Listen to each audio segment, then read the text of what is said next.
Sorry, just checking audio settings. Hello! Hey. Hi. I hope everyone has had, is having, or will have a wonderful Thursday. Yeah, sorry, I apologize. I make a schedule, and I seem to not be able to adhere to it. This is like week 3 now where I've screwed a day. To tell you why, though, it's not technical issues, it's not, like, stream getting knocked back because the game isn't working or anything crazy like that. It's because occasionally I have meetings with my advisor back home in the States. Like, I'm obviously studying abroad, and we have to have meetings to, like, discuss, you know, important stuff. And normally they're scheduled pretty decently early. But, and they're usually scheduled kind of sporadically. And I was hoping, like, oh, it's probably not going to be on Wednesday. I don't understand why it'd be on Wednesday. But for some strange reason, it was on Wednesday, like right smack dab in the middle of the stream, because apparently, I don't know, he didn't want to wake up that early or something. Normally it's like before stream if I ever have a meeting like that. But this time it was during stream, and I could have pushed stream back, but I was like, I might as well just push it back a whole day just in case. Yeah, so I really wanted to do the stream yesterday because it was the 1st of February, but I guess fate had not ordained it so. So we're doing it. We're doing it today. It's Thursday. Woo! Anyway, the reason I'm being a bit more expressive than usual is 1, I'm quite wired for some strange reason. And 2, I made a couple audio edits again to my microphone because I'm never happy. And this time I should sound a little clearer, and the S sound shouldn't be nearly as bad.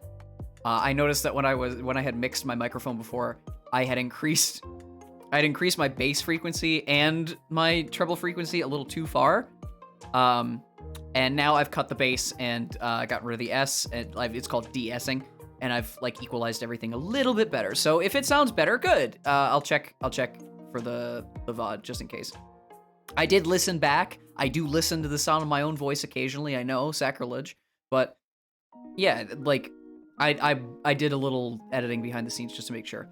But yeah, that's sort of what I've been doing. I'm obviously like working on a couple things still. I'm trying to keep myself busy.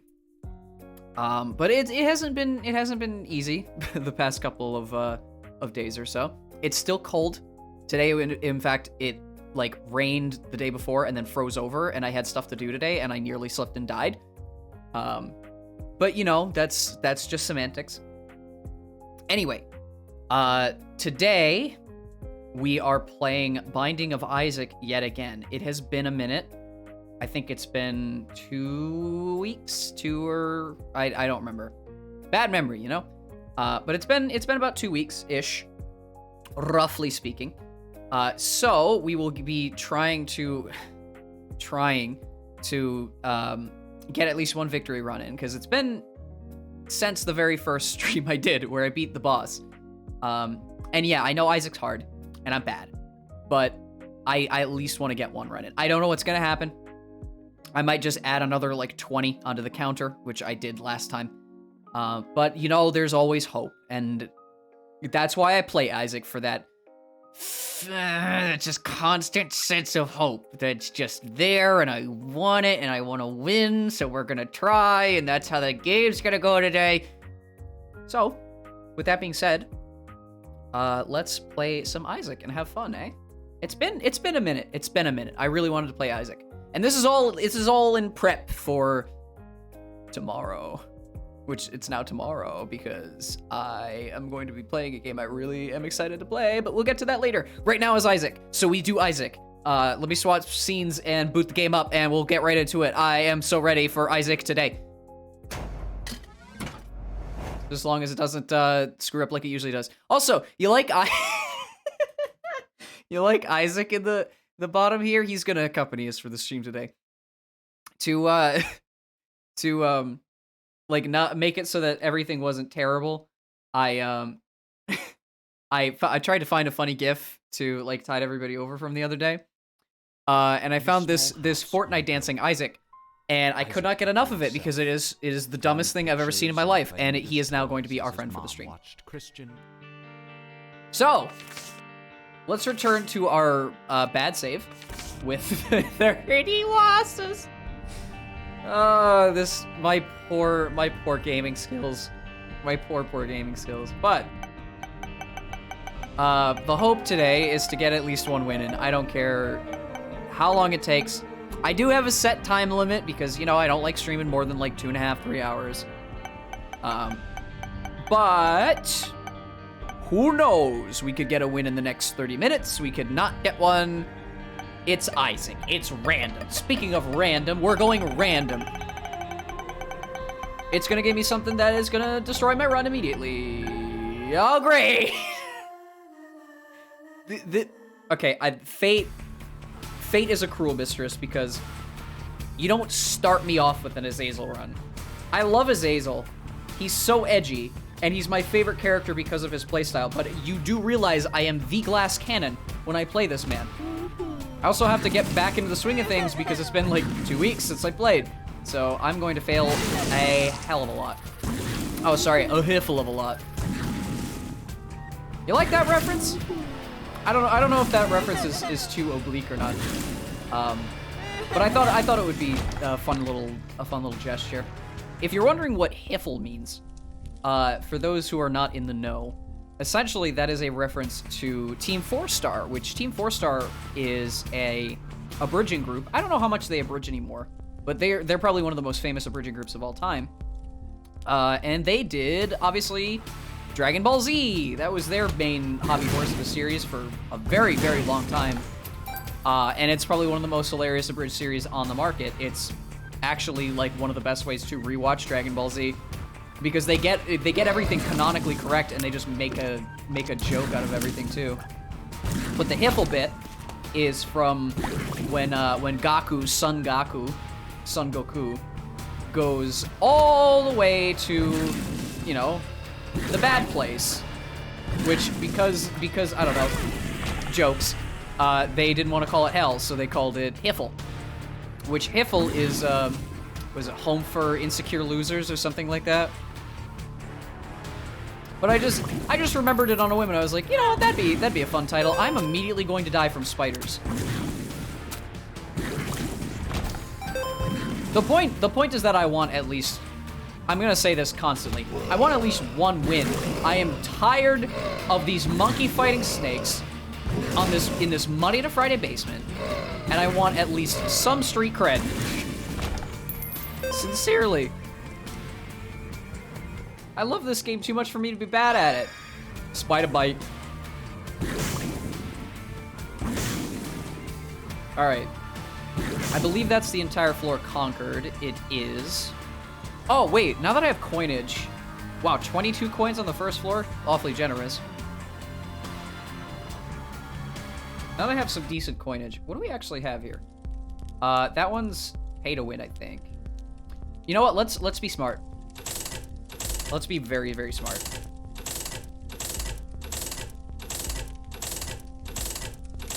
Donate half my bank. Well, that's not exactly half. But you get what I mean. Oh, I just noticed. No, that might be my ice playing tricks on me. I thought the reticle was turning white because of that spider bite upgrade.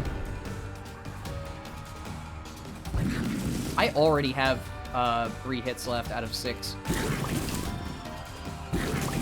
Oh, why would you do such a thing? Is this how Haunted Arena normally is? Like, I don't know. Also, I love how he's using Brimstone, too. Battle of the Bands. Oh, good, Magic Scab. Well, an HP upgrade is honestly better than literally anything. Especially for an Azazel run, because, ugh. That is the Sacrifice Room. That is the Battle Room.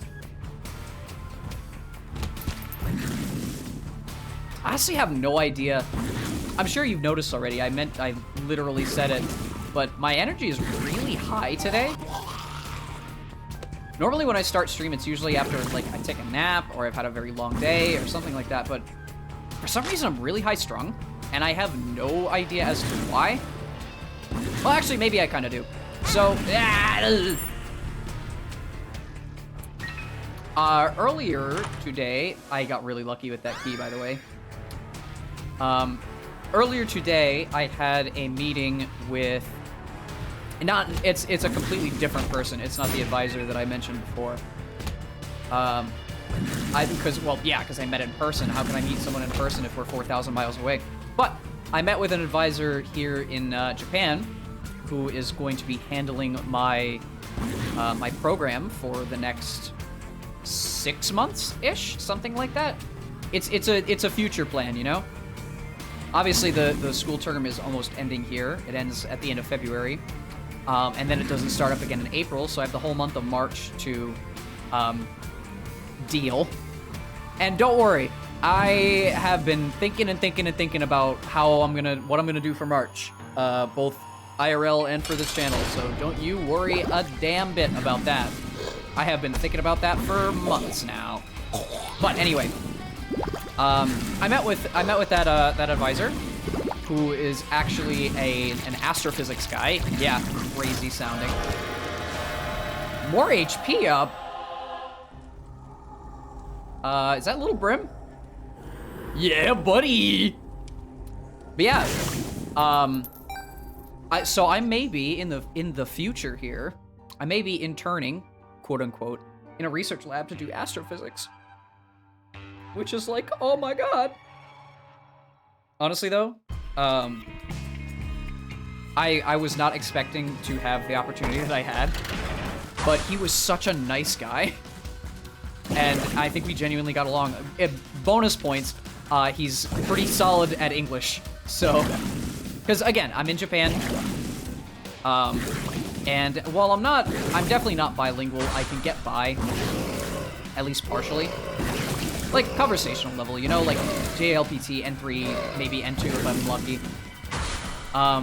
But he spoke pretty damn good English, so if there's anything, like, super scientific that comes up that I cannot translate, oh man, I have a shoulder to lean on, which was my biggest fear. I feel like people who are monolingual like myself, or at least I used to be, now I'm sort of like 1.5 lingual, completely underestimate how hard it is to go somewhere else where people don't speak your native language and try to do, like, literally anything. It's a son of a bitch. The moon. The moon. I mean, I've been here since, to pull the Band-Aid off, I've been here since around September, which is math. We're in February, right? Yeah. February. Welcome to February. I don't know if I said that. But that's, let's see, September, October, November, December, January. 4 months? 4.5. 4.5, I think. Because it was the end of September. Oh, good, spike wall. But yeah, my time here has been pretty all over the place, honestly, in terms of how I felt about things. Like, on one hand, yeah, I'm here. Wow. But on the other hand, man, I can't understand what a lot of people are saying. And it's scary. As someone who I'd say is definitely quite shy. I know, shocker. The guy who's talking in front of a camera while playing a video game is shy in real life? Oh my god. Tell me something I don't know. But yeah. It's honestly a little freaky to me to, like, go out and interact with people who are not speaking my language. Because I'm also quite a bit of a perfectionist, and language learning and perfectionism is not a good mix. Oh, is that a blocker? Sick. Yeah, language learning and perfectionism is not a good mix. It does not a good match make. So there I am, trying my best to A, listen to people, and B, like, convey messages. And I'm like, Why doesn't this sentence sound good? I don't know if I want to say this is gonna sound really weird, and oh no, and just panic sets in, and you know the whole deal. So it's tough. It's a barrier that you have to cross, definitely. Language learning is definitely a fight of the mind, if anything else. But you know, it's fun. Especially, and honestly, seriously, respect to anyone who grew up speaking 2 languages, because, man, I wish. I wish I could go back in time and learn a second language when I was young, because that is the best time to learn. Now, being an adult, it's like things fly into my memory as fast as they leave it, and maintaining information can be a blessing or a curse, depending on how much information there is. I am just getting so much health. Oh, I missed the devil room. Oopsie. Oh well. I'm awfully rambly today. I don't think I've stopped. I don't think I've stopped talking. But hey, you know, I said I'm wired.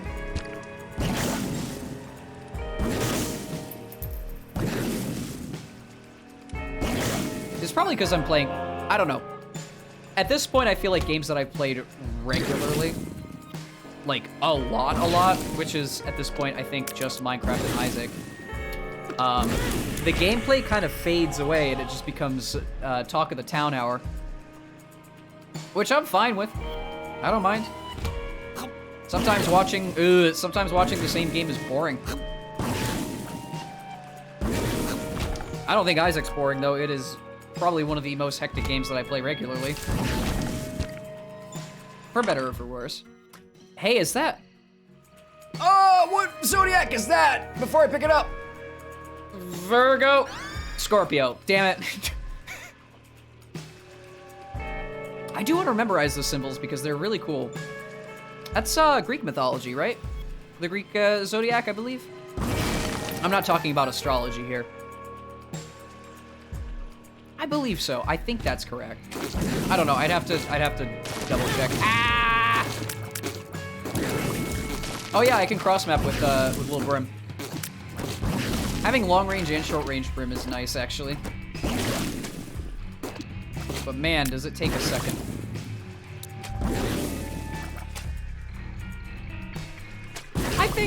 I don't know if I've talked about the zodiac before. Like, as the whole astrology part of it. I might have once or twice. I mean, you could probably go check back in my VODs. I talk about literally anything that comes to my mind, and sometimes it's on repeat. But for me, astrology is kind of weird. Like, it's an explanation of things that, you know, seem to make sense, but in actuality are extremely vague. And when you really pay attention, it's like, oh, that literally any of these can apply to me. But the idea that is put forward by the mythological creatures represented by the Zodiac is actually pretty fun. Like, what is it? The last Zodiac sign, I believe, is Pisces, which is just 2 fish tied together. Which, kind of stupid, thinking about it. But, hey, that's a unique idea. And then there's Aries the ram, Taurus the bull, etc., etc. I believe I am a Gemini, which I guess makes sense. I don't know how zodiacs work. I don't know. Ask any astrology person. I don't know. I don't really pay attention, like I said. My mom does. My mom loves her astrology and her numerology stuff, which. No disrespect. Wheel of Fortune. But it can get a little funny at times. It'll be like 11 o'clock, and it's like, and my mom goes, "My dad's here. That's definitely a message from my dad." And I'm like, Grandpa couldn't send you messages from the grave, Mom. And she's like, but it's a sign. Hey, a coin for a coin. Hi, kid. Honestly, of all the people I've talked to in my life, I've probably talked to my mother most extensively. Yeah, I'm a mama's boy. What about it?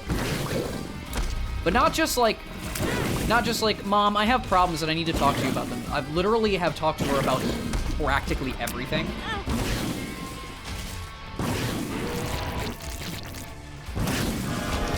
And I wouldn't say either of us are wise. My mother's definitely wiser than me because she's older. But I don't know, I appreciate her wisdom for what it's worth.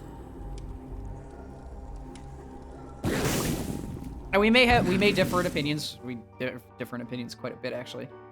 But I will never disrespect my mother. I respect her for everything that she's ever told me. Even when we disagree, I look back on it in hindsight and I'm like, man, she's got a point. They always say that that's one of the phases that you go through in life. Unless, you know, your home life is shit, which more power to you to get out when you still can. But for people with parents who genuinely care, which I hope is a majority of people, I really do.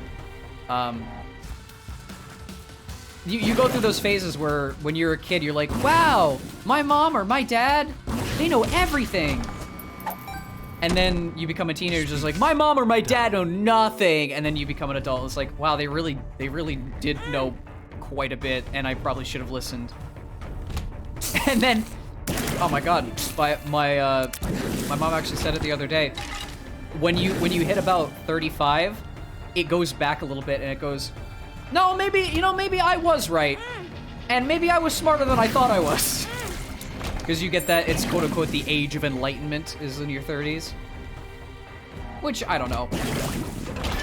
Is there really truly any point in life where you understand everything? Because I'd say there isn't.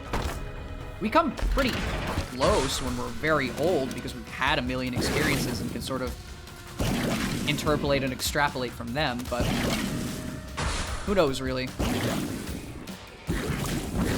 Some people have had worlds more experiences by the time that they're 25 than someone who's 75. It just depends on how you live your life. That's a lot of spiders.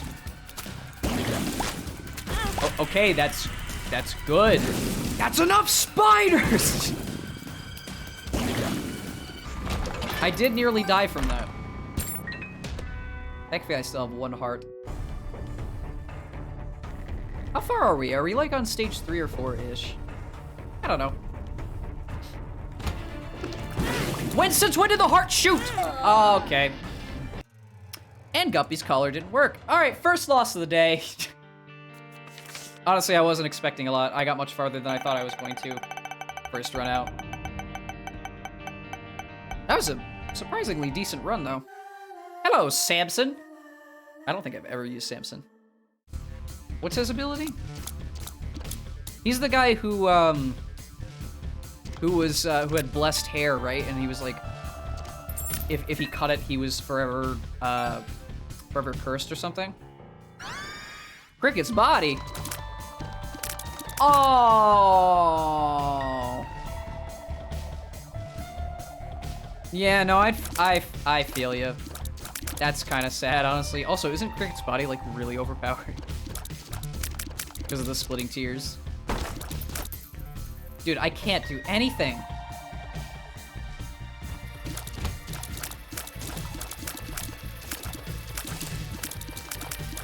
AoE splash damage on any weapon in any game is nightmarishly good. Just ask people who play Warframe. They had to buff it and nerf it 2 separate times because they couldn't figure it out. I keep saying that I really should play Warframe, and I really should. Not that I haven't played it. I have. It's probably my 3rd most played game.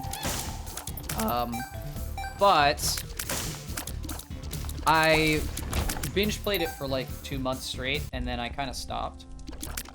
I went back recently and like saw what updates I could get. Bought a couple weapons because I don't know how to spend properly, and played a bit, had fun, but it's one of those games that you really have to get into before you think about like how long you're gonna play for. Oh, speaking of Gemini.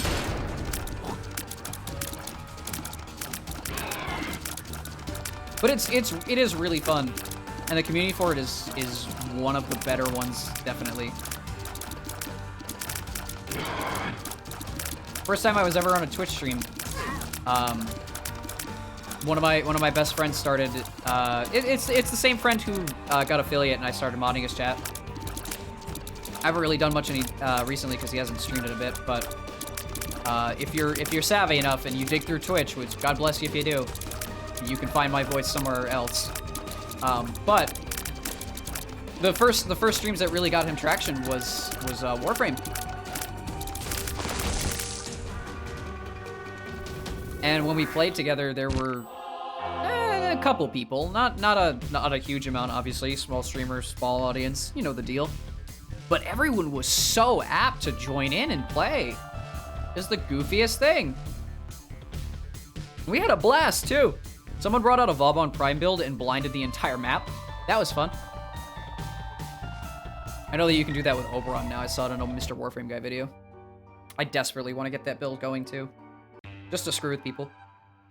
That is legitimately a game where you can either take the fun away from everyone else by blowing up the entire map, help everyone else by being a buff Warframe, like Wisp or Trinity or insert buff frame here. Or you could troll everybody by blinding their screen, screwing with the enemy AI, or multiple other things.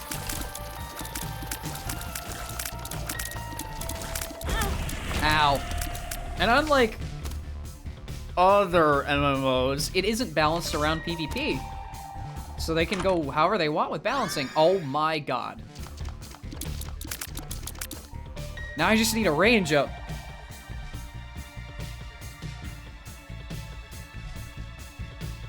But I do like Warframe. I'm not paying attention. My bad. Like I said, I just need incentive to play it, and I haven't had incentive. Sorry, haven't had incentive in quite some time. It just depends on the day. I respect the hustle, though. It is definitely a game you have to grind, and if you don't want to grind, fork over that cash, boy. Honestly, the monetary system isn't as predatory as some other games, though. You kind of can't avoid games as a service monetizing things nowadays. But, you know, silver lining. I do sincerely wish that we could go back to the days where you buy a game for full price, and you just get the whole game, and that's it. No bullshit. But we live in a time where subscription services are the money-making tool, and cosmetics and DLCs and blah-de-blah-de-blah-de-blah. General game cost inflation. You know the whole story if you follow gaming. So it's an unavoidable demon. There is some justification for gaming prices going up. I don't personally agree with them because we've had games that have been $60 for a very, very long time. But the justification is that games are more expensive to make, which they have been. They are being more expensive to make. They're getting bigger, scope's getting wider, graphical engines are getting sturdier and more robust, and you can do more with them. And the amount of work that people put into video games now is slowly increasing. So the price tag, I guess, makes sense, but we all know that it's a profit-making scheme. It's less about how quality the game is and more about profit margins, and that's kind of a sucky thing to think about, but it's true. The almighty dollar. The almighty dollar. I brought up the Industrial Revolution back when I played BioShock Infinite, and while that is like one of my favorite and probably most underrated periods in American history, it is filled with some rife assholes, I tell ya.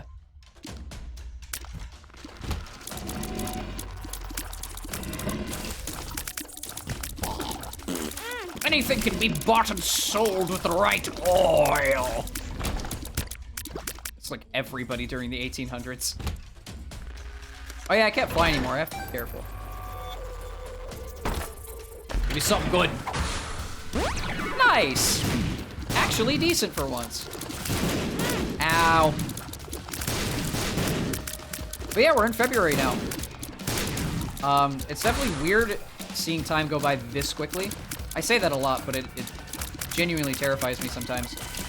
I feel like ever since everyone was kind of shut inside for about 2 years, time has felt like it's sped up. Maybe that's just because of the overarching apocalypse that is technology. Slowly shortening our attention spans to where everything feels like a blue blur. But it's interesting. It very much is interesting. I feel like yesterday I just landed here, and it's already February. I swear I'll be back in the United States before I even know it.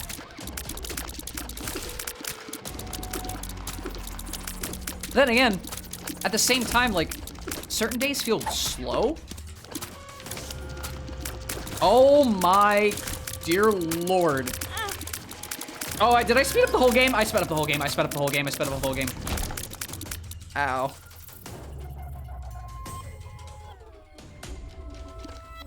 And like I say it depends on the day a lot, but it's true. Occasionally I'll have those days where I thought the spikes were gonna go away, but they didn't. Occasionally I have days where it just feels like everything's a drag. I'm sure everyone has those sort of days, but... Oh, is that pill permanent? I really hope it's not.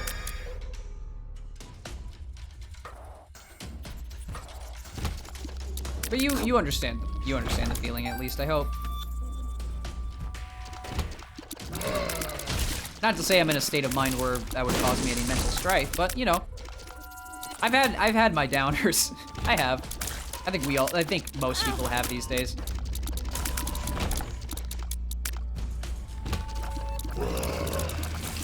Some people definitely have it worse than others, though, and yeah, I definitely hope that they can escape whatever situation they're currently stuck in, whatever it might be. Life can be a bitch. Carrion Queen? I don't think I fought you.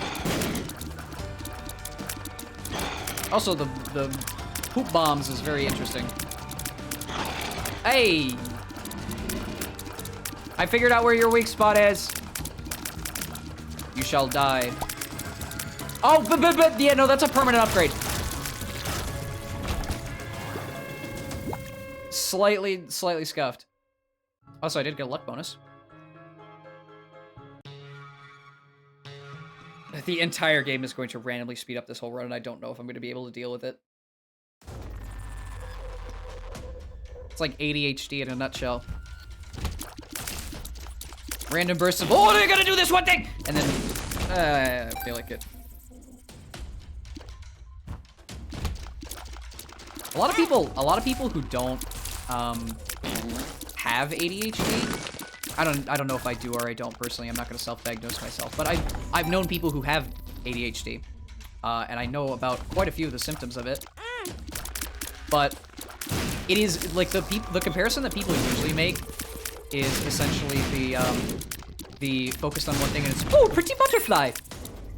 That is not at all what it's like.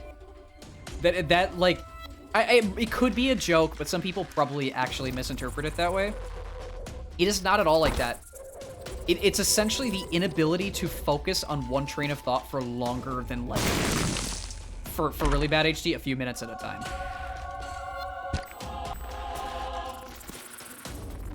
Like, oh yeah, I wanted to watch that one video that I saw a couple days ago. It seemed pretty interesting. I might be interested, but what was it on again? Oh yeah. It was on like quantum mechanics. Why did I want to watch that on quantum mechanics again?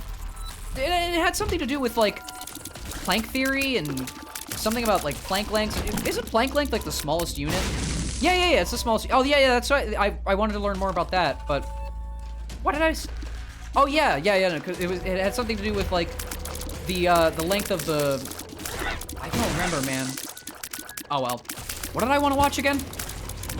And that's sort of how it goes. That's a slight over-exaggeration, and by slight I mean quite a bit. But it's random trains of thought that go off into like utter inanity, and you end up, hey, Scorpio again, and you end up sort of backtracking on yourself. There we go. I didn't mean to hit myself twice. Okay, this build is cracked. Does Samson just have a naturally bigger damage bonus than his compatriots? Contemporaries? Contemporaries. I think so. Sometimes I get lucky. Sometimes I get lucky. Strength. I'm gonna save the strength card until a boss that I actually need. I almost ran into the spikes again. But I don't know. Depending on how detrimental a quote-unquote mental illness, which they're disorders or what is it,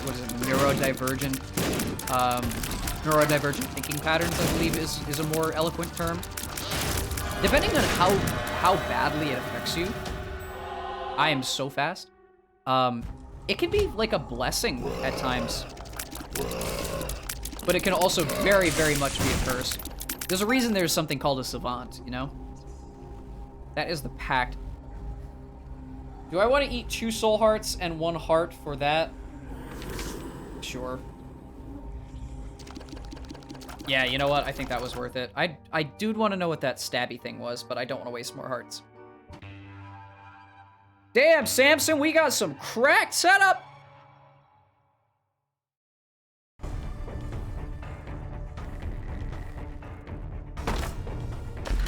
There have been some amazing people out in history, regardless of like their subject of expertise or what they've decided to do with their lives, who are genuinely, amazingly talented and absolutely insanely creative thinkers,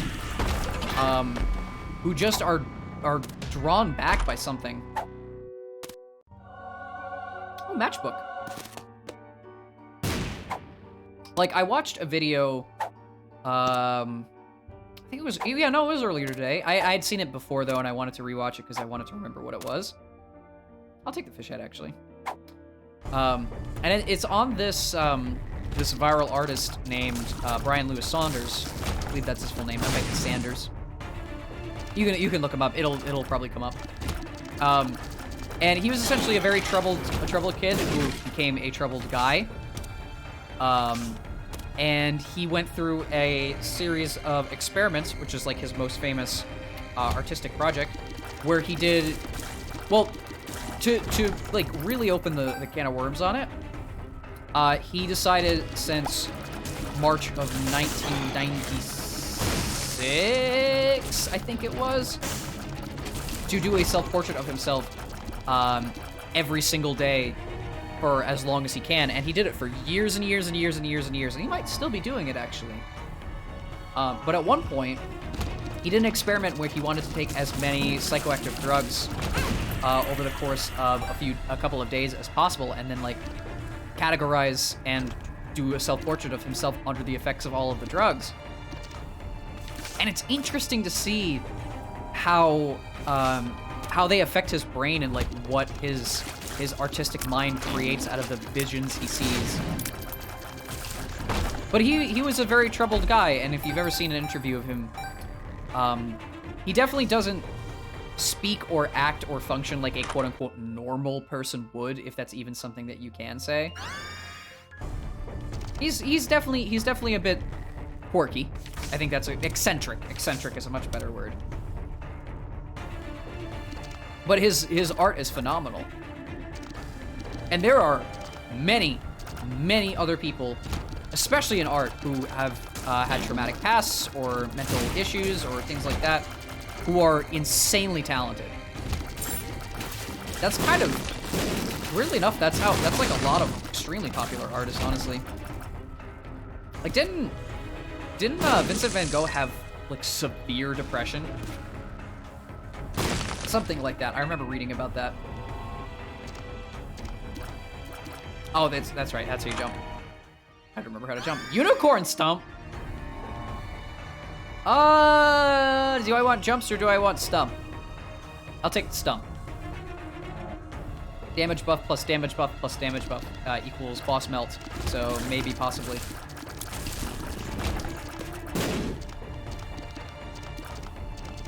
But yeah, never shame people for being quote-unquote different or not normal, because you never know, there might be a creative genius hiding somewhere out there who just doesn't seem to be one. And then there's of course the quote-unquote burnouts, which is people who excelled in school or did great or have like insane creative abilities, and they just can't do anything with it, either from demotivation or just general, you know, sadness or whatever affliction they might have. And it's a shame, because those people are genuinely talented and deserve all the acclaims, especially when they like actually exercise their like artistic ability and whatever it might be. But the self-doubt gets to you real hard. It's a problem that I'm sure a lot of people have overcome and a lot of people have not overcome.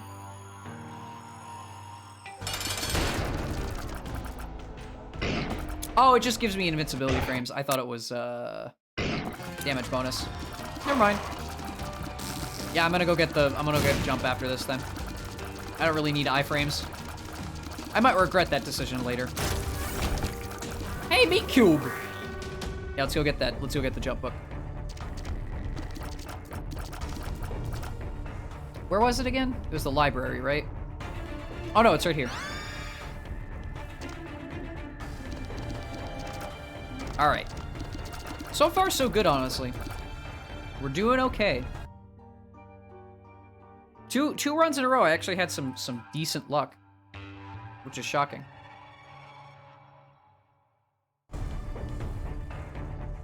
Well, but that's roguelikes for you. You are essentially gambling with fate. This room is going to kill me. Oh, friendly spiders. Heals here. Please be good. Damn it. Oh, slows the game down? Oh, no. Friendly spiders! Oh, those are unattainable. Alright. Weird room. Kind of sad about the speed down, but... Hey!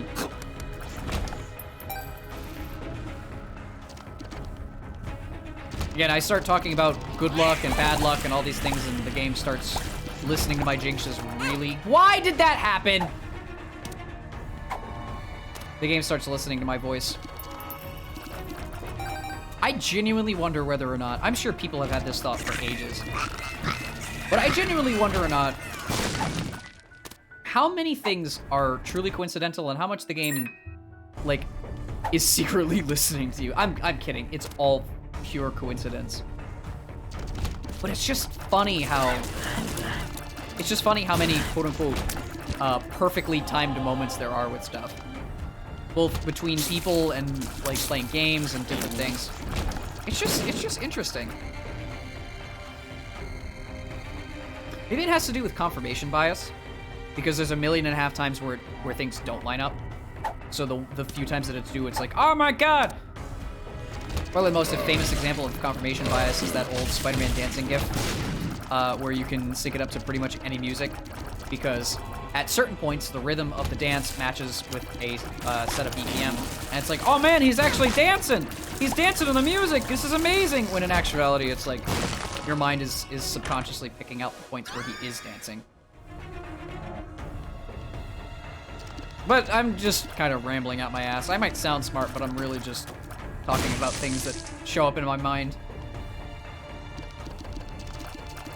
I hope it's entertaining, at least. Oh, do I have razor blades now? Yes, I do. Takes a while for them to show up, but I actually do have razor blades.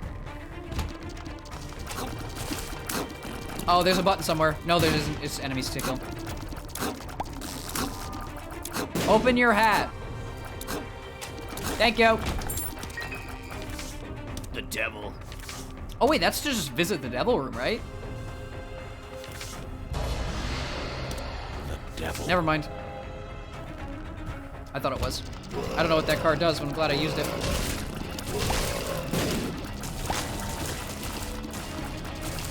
Okay. Whatever the the diaper is doing is crazy good, by the way. Because it seems to be like ad clearing, and I'm not even expecting it to.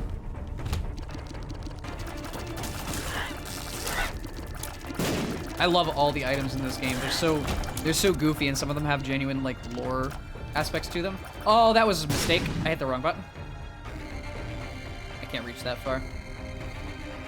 I do want whatever that card is, though. Jam. Yeah, I can't reach that far. Dang. But they are, the items of this game are either really funny, really gross, or extremely lore heavy. Because this is all a biblical allegory, the whole thing. Purple fire. I've literally never seen purple fire before. Yeah, it's all a biblical allegory. But some of the items are just purely gross, like dank, like things that you find in a dank basement, like spiders and bugs and things, and obviously poop and shit and other things. And then there's just some like completely random stuff that makes no sense but is awesome, like all the tech, continuum, Ludovico technique, which is a reference to, I believe, Clockwork Orange, which is a Kubrick film. Speaking of Stanley Kubrick, I went on a binge of epic rap battles of history yesterday. Does everybody remember that? I hope people still remember epic rap battles of history. That was a classic of YouTube back in the day, man. They're still really those raps are still really clever, by the way. Because if you've never heard of epic rap battles of history, because I feel like there's people who haven't. It was essentially two guys, Nice Peter and Epic Lloyd, who still do stuff, and I think are doing separate projects now. But they got together and they started doing rap battles against historical, fictional, or just general figures. And essentially the premise is they're just roasting each other. But depending on where the figures are from, the guys do their research. Like, they genuinely do their research. There's very few times where they get stuff wrong. And their writing is actually pretty solid most of the time. I wouldn't say that it's like mainstream, not mainstream. I wouldn't say that it's like best hip hop ever or best rap bars ever, but there were some genuinely good burns and disses throughout their tracks. And the one that I latched onto most definitely is the director's one, which I believe is Spielberg versus Hitchcock. And honestly, just for the fact that it's a bunch of directors that make great films, for one. Except Michael Bay. That's the joke. Also, I'm fighting two monsters right now. This sucks. Got one. But yeah, the part that always sticks with me is Stanley Kubrick's bit when he comes in. Because the person who plays him, which I looked up, I don't remember his name off the top of my head, but it is a genuinely good, like, stand-in for Kubrick. He has Kubrick's very tired eyes and kind of disheveled expression, and it looks really good. Wait a second.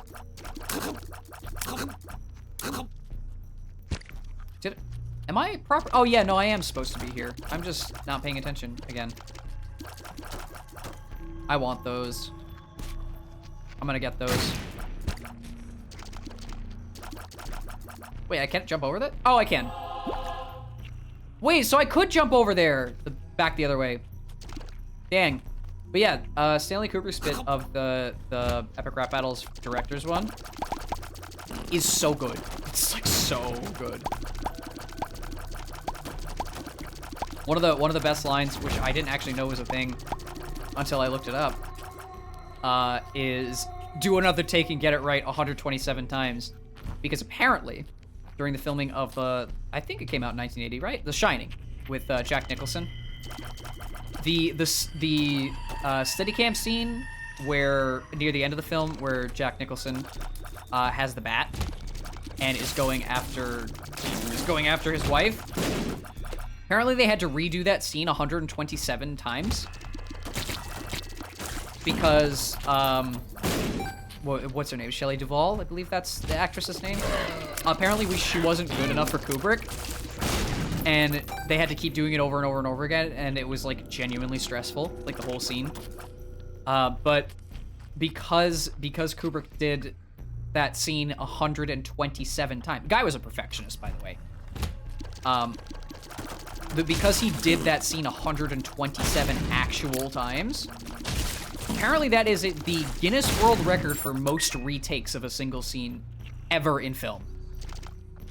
And honestly, I cannot think of any situation where that would ever happen again. Listen, if you've recorded anything for any reason, voiceover, music parts, like takes in film or short film or whatever it might be, you know that sometimes getting it right the first time isn't always the way that it happens. Flatworm. Big shots. Yeah, you know what? Screw it, flatworm. Sometimes getting it on the first take isn't always the way that it ends up. It's just how the cookie crumbles. When it does, it's like, oh man, thank the Lord here. But very, very often you have to do things multiple times. And sometimes it can take a couple takes, sometimes it can take 20 plus takes. Sometimes it can take upwards of like 50 takes.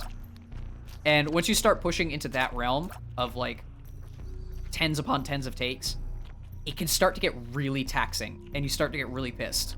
Because like, let's say you're the director of a film. If the scene isn't going the right way, by like the 20th or 30th take, you're like, I don't want to have to keep telling these actors to do this. And if it's music, you're like, I don't want my fingers to keep fucking up like this. It sucks. So imagine being Stanley Kubrick, right? Perfectionist. You're a visionary, every frame a painting. And you want your actors to perform at their best. You want the scene to be as to your vision. And things aren't going the way you want. So you ask them to do it again. And it doesn't go the way you want. And you ask them to do it again. And again. And again. 127 times. Think about the absolute pain that not only you, but your actors might be in at that point. It just seems like a mess. So yeah, if you're gonna be a film director, A, be Stanley Kubrick, and B, don't be Stanley Kubrick. Your films would be phenomenal, but you'll also never be happy with them. To be fair, the fact that pretty much every film that you can list of— how did I just take damage? Why am I taking— oh, why was I taking damage? Why was I taking damage? What was that? What was I taking damage from even? Okay, I'm genuinely confused on why I lost that run just now. Why was I taking damage? Whatever, Isaac. That was the one time I thought I was doing well, and then all of a sudden I die from— I don't even know what. All right, I guess we're doing Samson again. But yeah, Stanley Kubrick, like practically every single one of his films is well respected beyond belief. I think he only has a couple films that people would consider— not even a couple, maybe only one or two that people would consider duds. If even that. But The Shining, 2001: A Space Odyssey, Clockwork Orange, Full Metal Jacket, Dr. Strangelove, the list goes on. There are just some well-renowned, ow, you prick. There are just some well-renowned directors who have just made film after film after film after film and constantly hit it out of the park. It's funny to think that the guy who originally was part of a comedy duo who did skit shows ended up being one of the most well-renowned horror directors of the modern day. If you're wondering who I'm talking about, it's Jordan Peele. Guy is genuinely talented. He's a fantastic writer. And he started off in a comedy troupe with Keegan-Michael Key. Goofy pair of dudes, them. Key and Peele still holds a dear place in my heart. I still think that their College Bowl skit is one of the most hilarious things to watch back.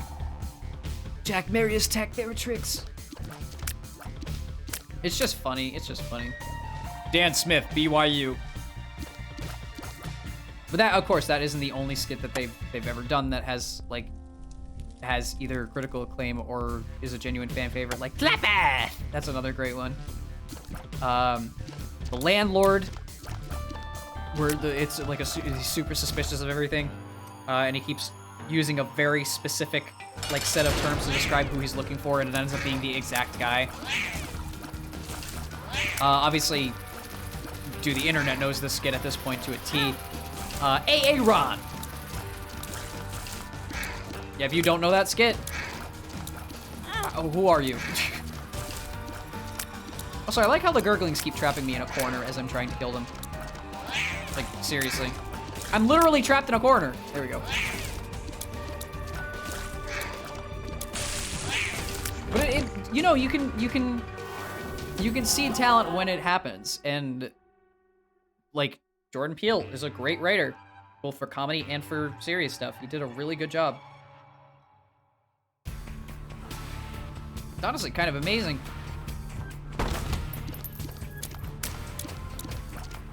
And then to go back a little bit to Epic Rap Battles, they featured Key and Peele quite a few times, because apparently Peter and Lloyd, which is the two guys I mentioned who did ERB, knew Key and Peele back in their Chicago days, because apparently they were part of a comedy duo. Both of them are obviously like comedy duos. But they apparently knew each other, and that's just funny how people know people. It's a small world after all. I hate it when enemies run away from me. I wish my range was more.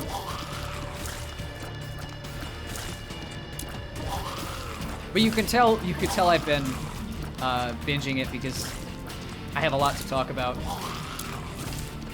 If you ever wonder whether or not I've been absorbing too much of a specific type of content, just listen to me talk about specific things. And if I'm talking way too much about one thing, that means I probably watched about 80 videos or just watched an entire series or something like that.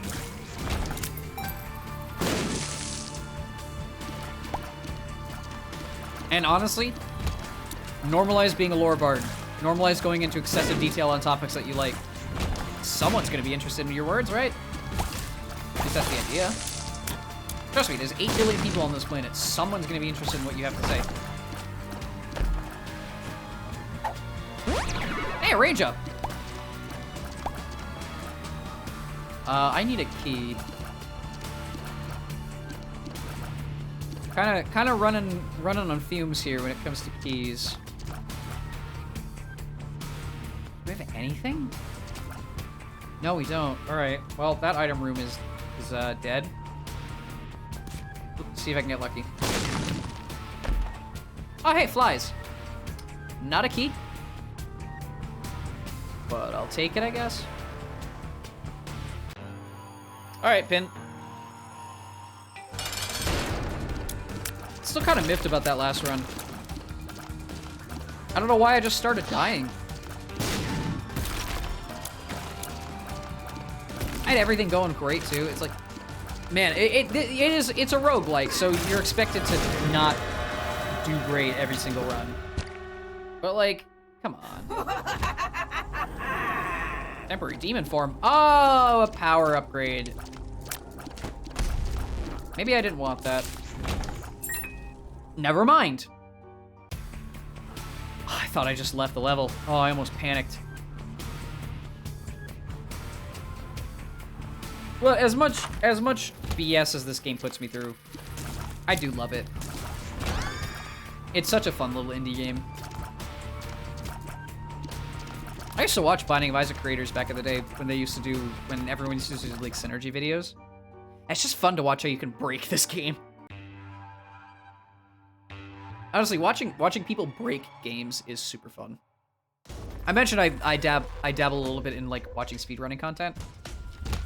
And it's just fun watching people tear games to shreds. both either by the intent of the developers and not.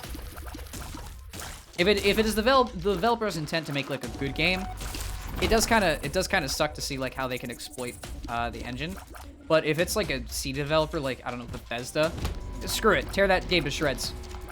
There are exploits in Skyrim that worked on day one launch that still work in the special edition today. After updates upon updates upon updates.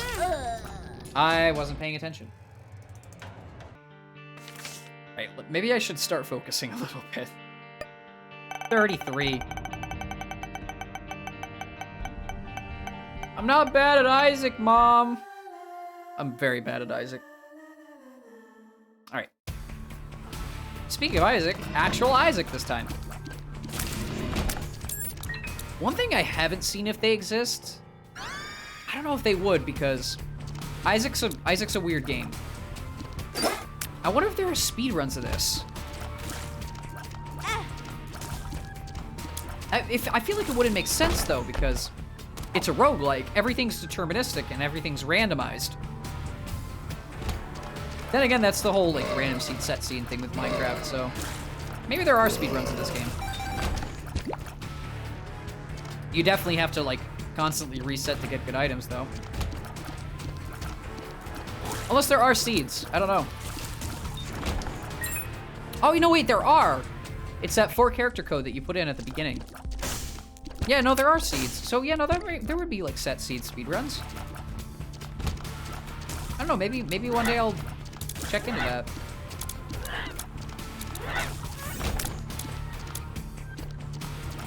But yeah, I was the whole ERB kick took up a lot of my time.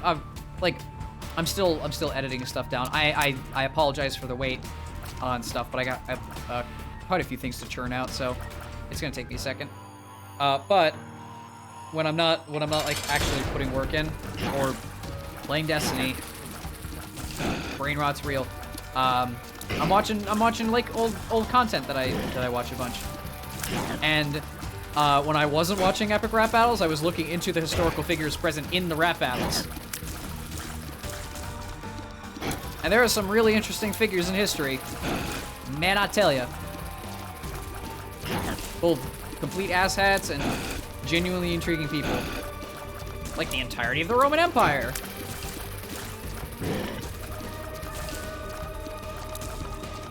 Seriously, if you know nothing about history, find some recreational entertainment videos on like Roman history, because it's straight up like watching a movie. It's all real people, it all really happened, it's all really documented by real historians, but it is like watching a movie. And people say history is boring. I mean, it is. Depends on how you tell it. Anything can be boring if you tell it in a boring way.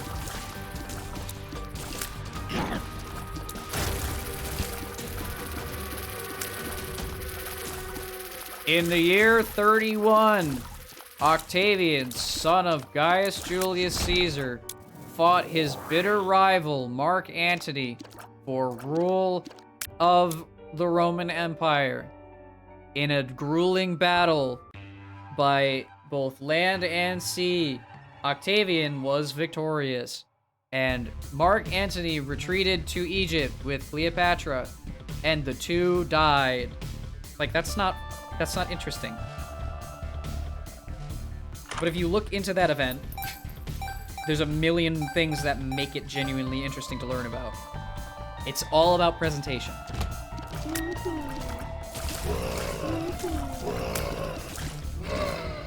You can talk about the cereal that you ate this morning, but if you make it genuinely interesting, nobody's gonna give a shit, because it sounds like you're an orator. It sounds like you're Winston Churchill.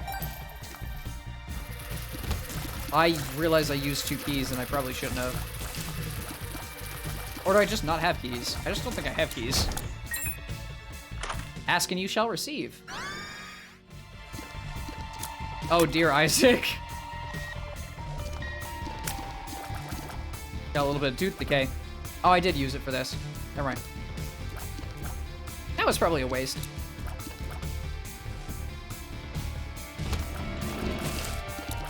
Oh, another key. Kind of a bad idea to get close to stuff, but poison breath will do that.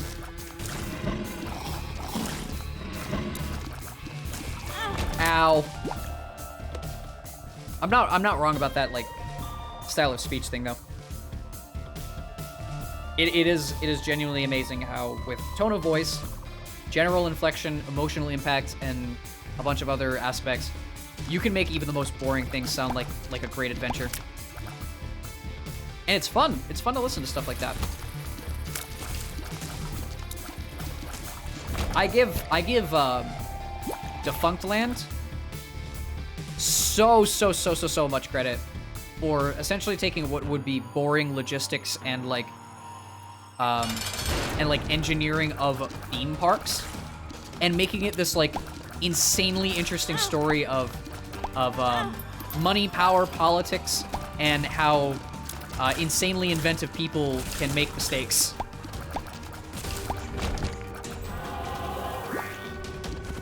It's fucking phenomenal. Trust me on that. I can see for down. Bombs are key. Power pill. Power pill. That's probably why I'm so torn between long form and short form content. Long form content is depending on who you are, so well written. But then short form content is quick to the point, does everything it needs to. You get the drill.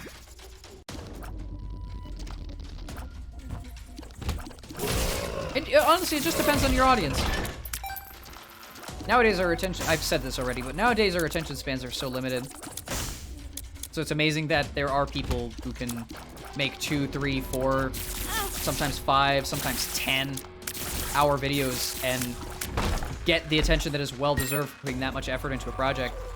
And at that point, they're not videos, they are projects.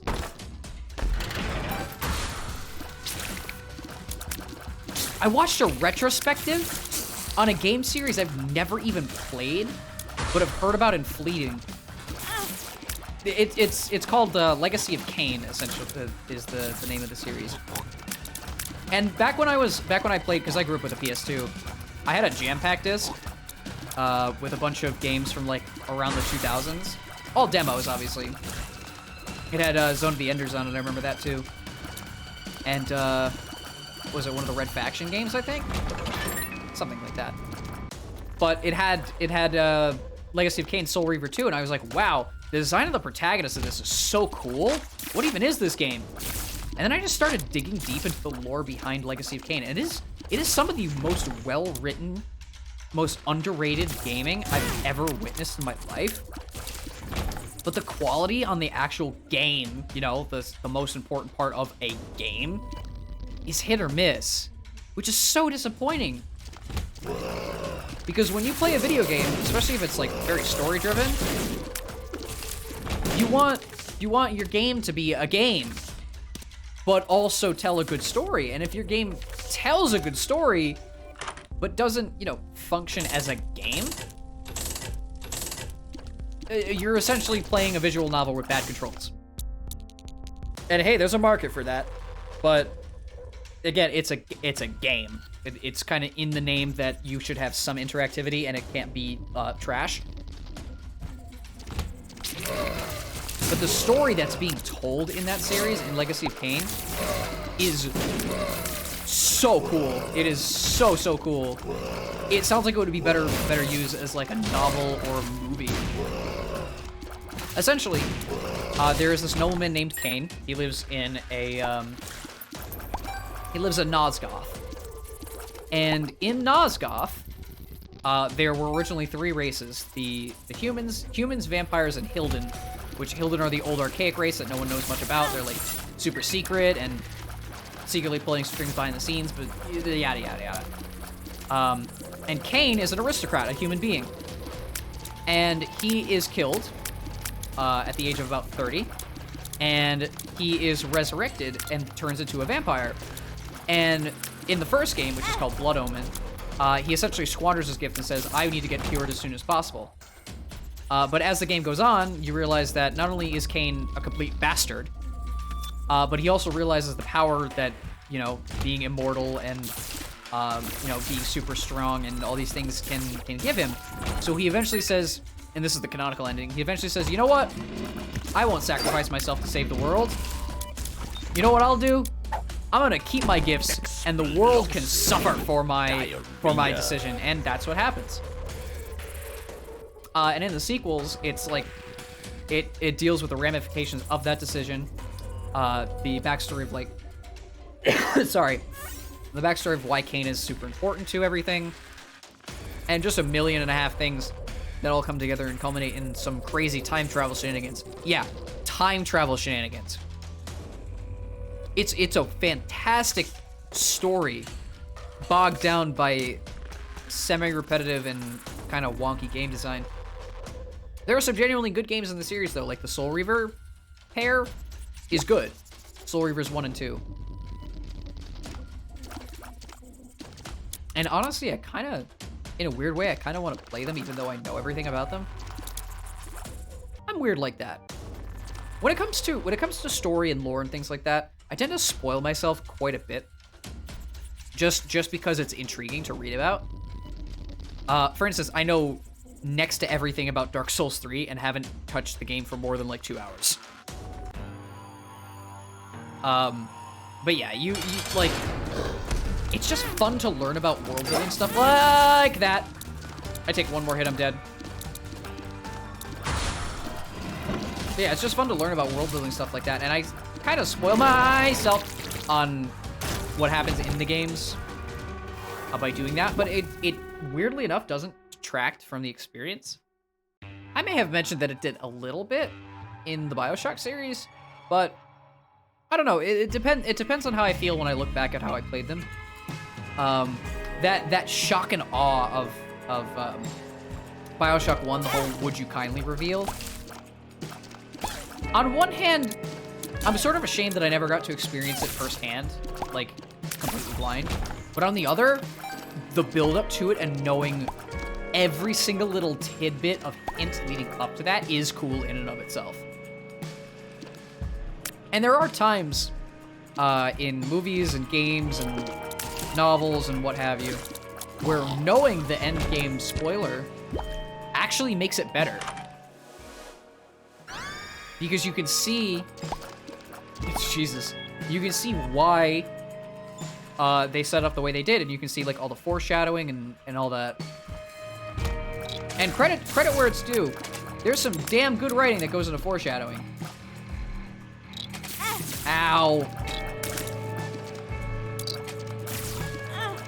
It's tricky to get it right too, because foreshadowing as a literary element is supposed to be a sort of subtle hint to the reader or the watcher that whatever you're being told right now is important and will have much more significance later on.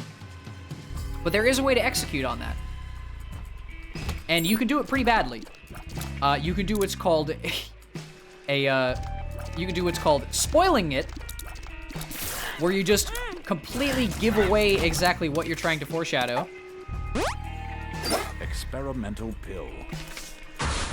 Oh, temperance. Oh, I didn't realize that I was... Oopsie. But yeah. And there's a lot of films like that, where they just completely spoil everything because they don't know how to write foreshadowing properly. And books and games. But then there's stuff that you never even would have guessed. It just depends on the medium and the skill of the writer.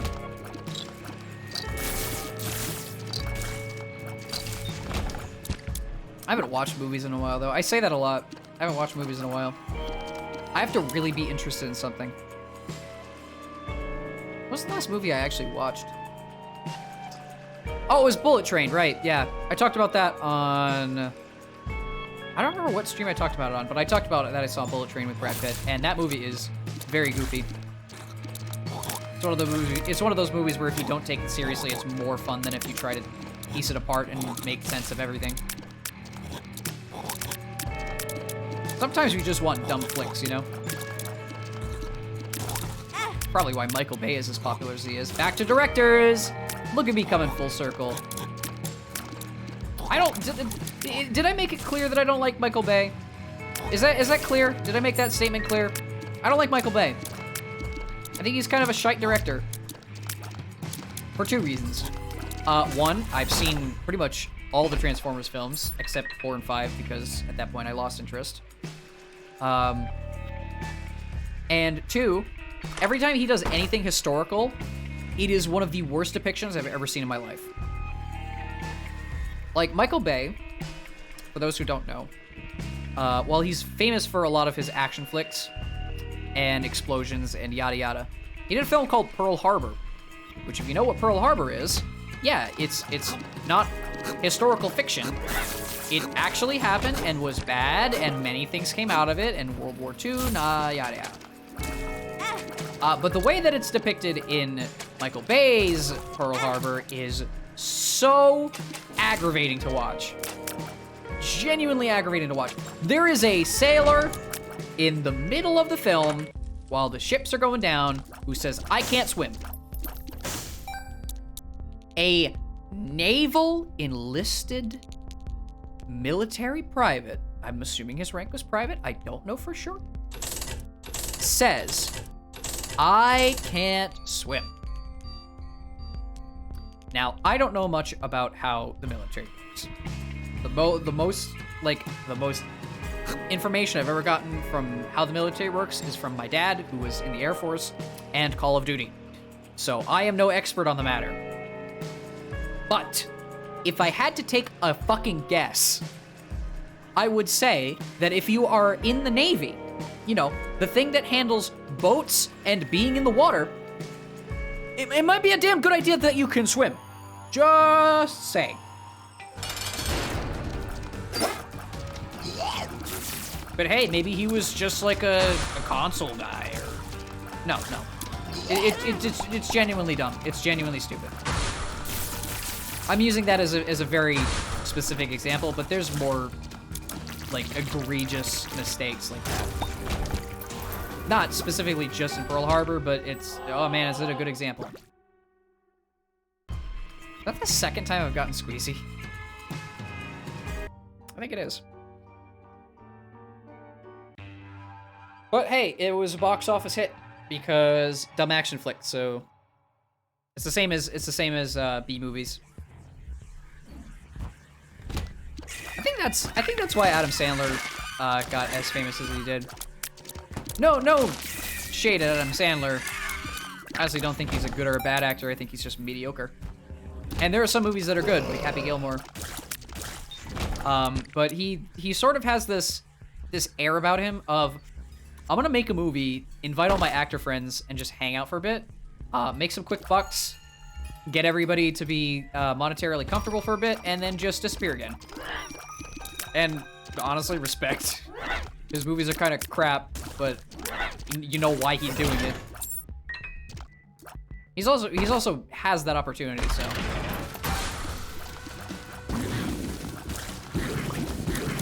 Man, I wish I had that opportunity. I'm sure a lot of people do too. Even if you were one of the most derided actors in cinema, just having the opportunity to either make or star in a film that you know is going to at least turn some of a profit, just to hang out with friends and, like, live comfortably for a bit, that's a friggin' dream. I do wish that they were, you know, quality movies. But I can't fault the guy for having priorities. Again, a lot of people would kill to be in his position. A lot of people would kill.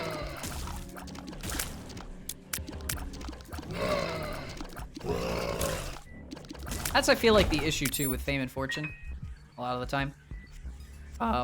There are genuine people, who sort of get stuck in that loop of fame and fortune, and it all goes to their head, and they either turn out, egotistical and megalomaniacal, or insanely introverted and severely depressed. Or they're just asshats to begin with and want fame for the sake of money, and you know what happens with those people. They either get big or they get knocked flat on their face. And man, I wish there were less people like that.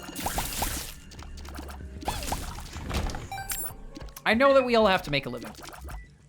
I know that in this world of constant buy, sell, everything costs money. Having your mind run by the almighty dollar sometimes is the only way. But can you like take a second and not be an asshat? The amount of people who are driven by greed for the sake of greed is just like, ugh. Ow.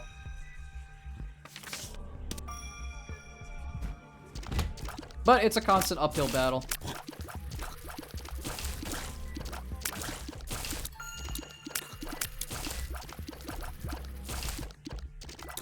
Honestly, I feel like I'm preaching when I have no right to.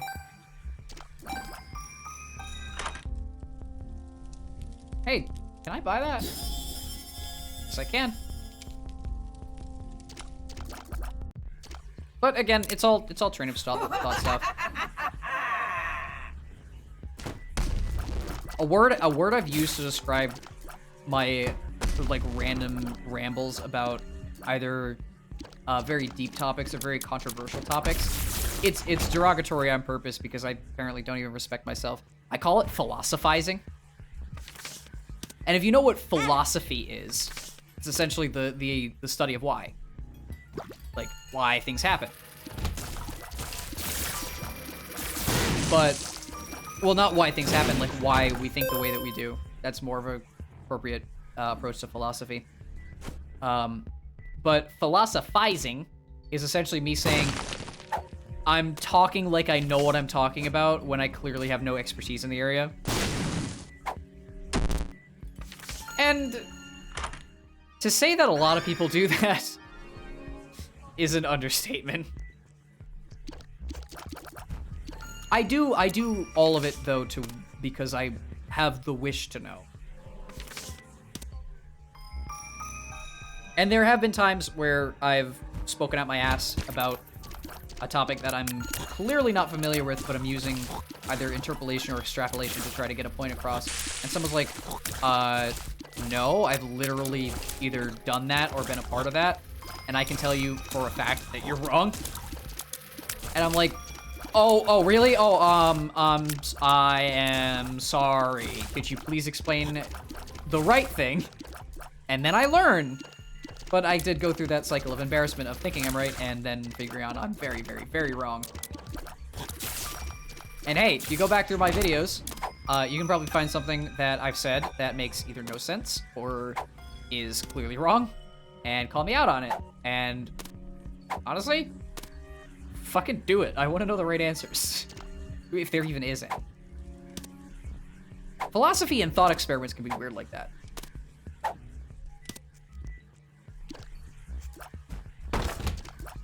Oh, I thought they weren't gonna move. Why did I think they weren't gonna move? Because sometimes the right answer is non-existent. Pulse worm's goofy.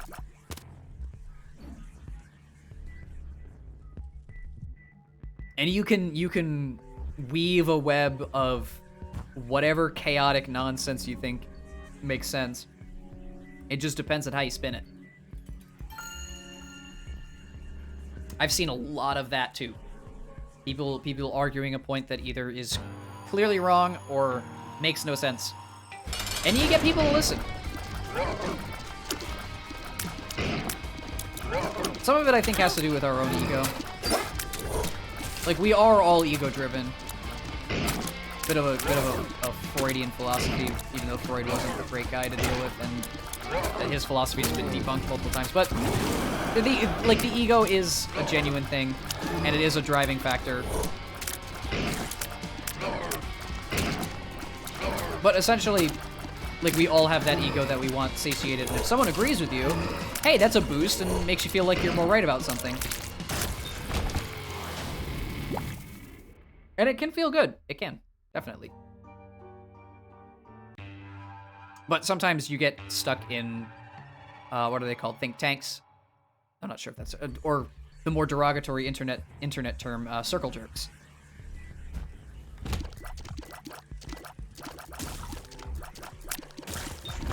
And you kind of get lost in this mental downturn of, this person's right, so I must be right, so everyone else must be wrong, right? Because this person agrees with me.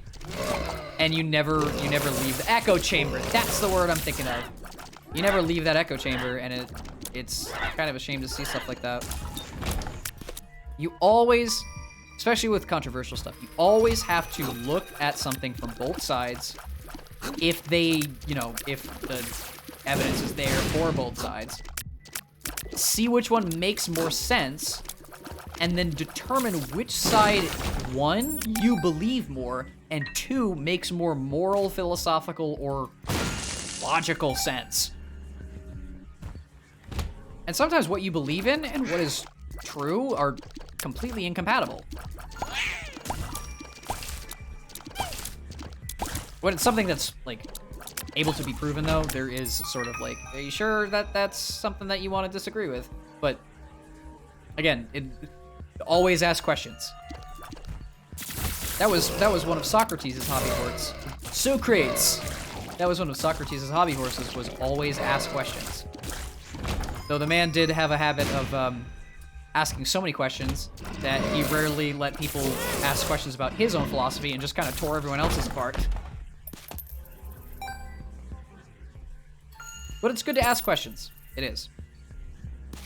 There's very little you can understand by not asking questions. And it doesn't matter who you are. It does not matter who the hell you are. Someone, somewhere, knows more than you on one specific thing. Guaranteed. It is just a fact of life. There is someone out there who has absolutely specialized in an area that you have either no expertise in or you believe you have expertise in. And they either know more from experience or from prior knowledge than you do about that specific thing. It is guaranteed to be true. There are so many people on this planet that there has to be someone.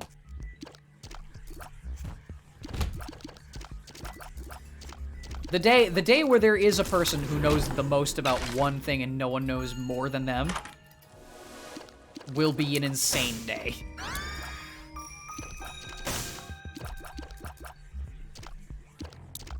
I'd say Stephen Hawking came pretty close.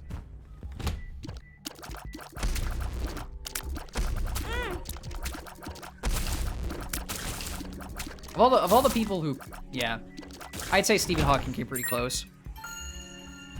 His entire, you know, treatise on black hole theory, you know, opened and expanded an entire horizon of science.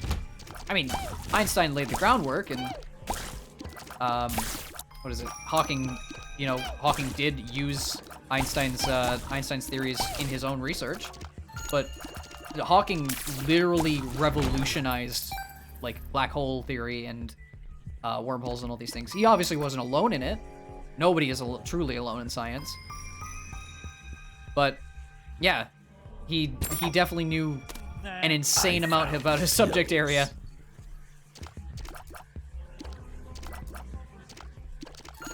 But that's just how science be. Isaac! Meanwhile, I'm talking about science in a game that has multiple religious allegories. Nothing wrong with religion. Legitimately.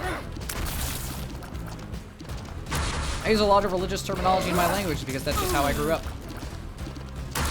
I'm not personally religious, but anyone who is, respect. If you have faith, I respect your faith. Just as long as it doesn't involve hurting others. Because then it's not really faith, it's just being a dick.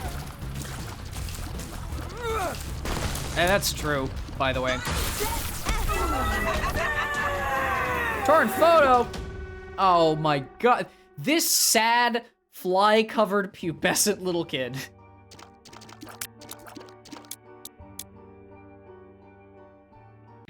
I notice a lot of the times I have strongly worded statements on certain things, but I'm also, like, extremely respectful. I don't know if I'm doing that on purpose or not. Again, there's things that I have said and possibly will say that are best kept to myself. I think everyone can have those ideas. But as it stands, like, I've seen too much and heard too much to really think that, like, everyone who isn't me deserves to suck. What the hell is this? What the hell is this? Ow! Stupid troll bomb. Oh, I think that was it. Yeah, it was it. All right. There needs to be more of that, truly. There's a lot of people shutting down others for, you know... I mean, being clearly wrong about something, yeah, shut up, but... There's a lot of people that shut down others for just sheerly disagreeing, and it's like, come on, man. Or having different interests, or different, like, ways that they go about, you know, either entertaining themselves, or learning about things, or all these things. And everyone's different.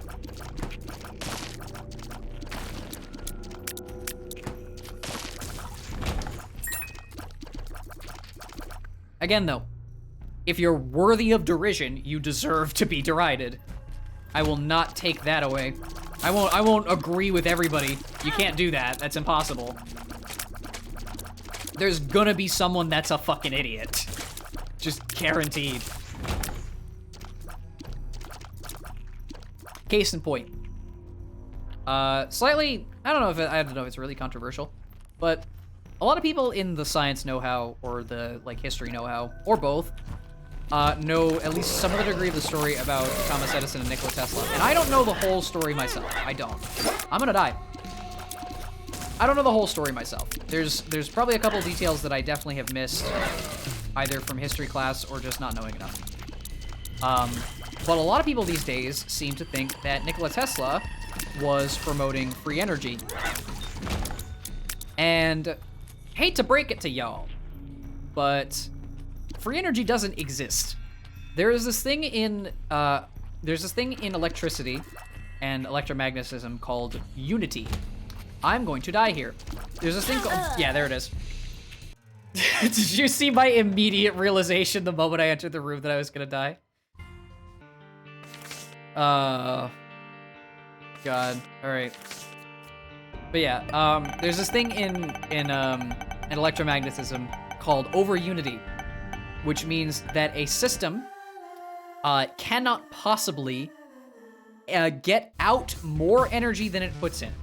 This is just a fact. This is a law of thermodynamics. This is, you know, super crucial to, you know, physics working in the way that physics does. And the idea of free energy is you can make systems that get energy from outside of the system. So essentially, like, you can take the natural potential energy present in the Earth's atmosphere and, like, condense it down and use it and blah-de-blah-de-blah. It's kind of a lot of crock of shit, if you ask me. But people to this day still believe in free energy because, you know, energy crisis, people wanting governments to not be telling the truth all the time, and, you know, that whole anti-government thing. People talk about that stuff all the time. But the whole argument of free energy is there's ways for us to get energy that no one knows about.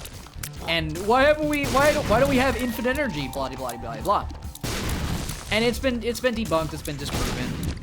You could look it up. Seriously, it's an argument that is so far gone at this point that it's like, ugh. But my point stands. There are people who still believe that Nikola Tesla, either when he was working for Edison or after he was essentially evicted from Edison's workshop, was promoting the idea of free energy, which just isn't true. Nikola Tesla, back when he was, by the way, he was ahead of his time. Crazy, insanely smart guy and very talented in his field. Back when Nikola Tesla was developing, like, AC currents and Tesla coil and theories on wireless transmission and stuff like that, which, in hindsight, kind of an inefficient system, but that's beside the point. Yes, I did just bash Tesla for having an inefficient system. By the way, we use both AC and DC these days, so that whole AC/DC debate kind of died in the water.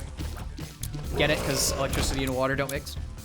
But back when Tesla was doing all that stuff, people thought that based on his like wireless transmission and Tesla coils and wanting free, well, people say free power, but it really wasn't. It was just government regulated power for everybody, which we kind of have, honestly. But people thought that was his like take on free energy, and free energy proponents love to say, hey, Nikola Tesla was like super into the idea of free energy, and if Edison hadn't stifled his mental power, we would have infinite energy by now. And that's just a crock of bullshit. It's just a crock of bullshit. You do even a modicum of research on that man's life and all of his inventions and everything that he theorized, and you'd see that A, no, and B, shut up. But it's, again, echo chambers. If people believe in things to such a degree that any counter argument would just fall on deaf ears, you really can't argue with them because they're never going to change. And it sucks. Again, you can't, one, you can't agree with anybody, and two, you can't make everybody agree with you. It's just true. But the people who won't even open their ears to listen to a counter-argument, regardless of how inane the counter-argument might be, are, like, honestly worse than the people making the argument in the first place. I don't care what it is. At least let the other side speak. Again, unless it's something that's, like, clearly wrong. I will constantly bring that up because you can throw an example that's like, yeah, but what if this person really believes in this, like, morally just thing, and then the opposite argument is extremely bad? Yeah, don't let them fucking talk.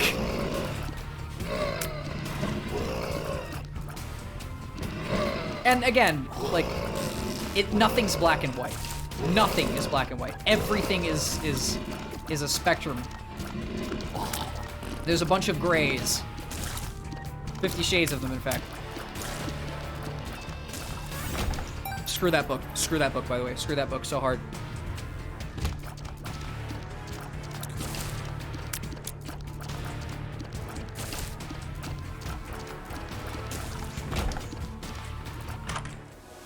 Oh my god, with these upgrades. I honestly thought, you know, I honestly thought I would have done a lot more runs by now. But strangely enough, they've all been shockingly long.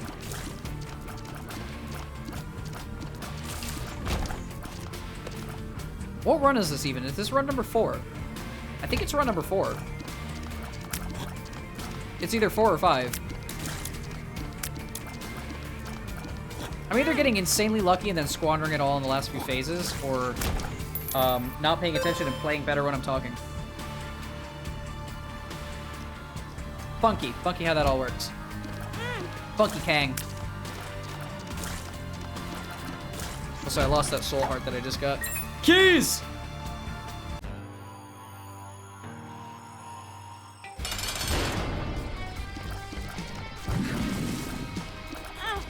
But yeah, I think I've philosophized enough for today.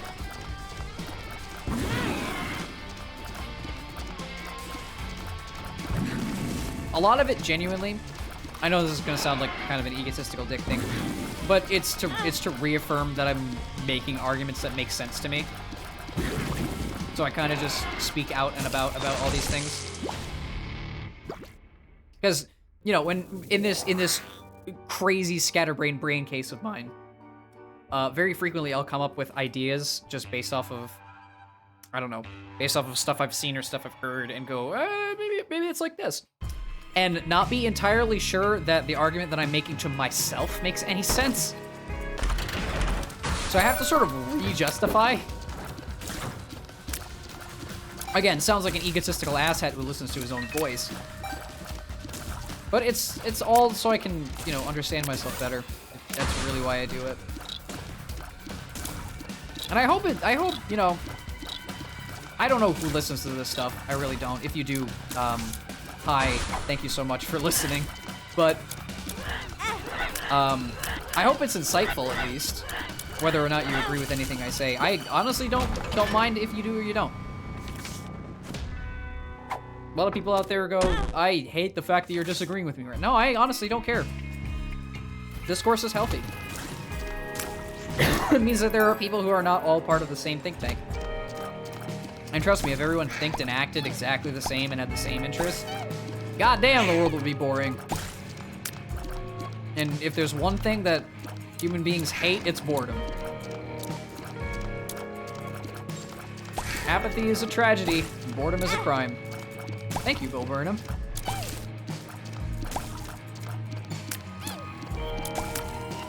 I still need to watch Inside. I've seen What and Make Happy, which are his other two, like, satirical comedy specials, because that's what they are. It's both satire and comedy and music. Not to throw music under the bus there. But I haven't seen Inside, and apparently it's really, really good. Also, apparently he writes stuff. Like, he writes for either film or music score, which I didn't know.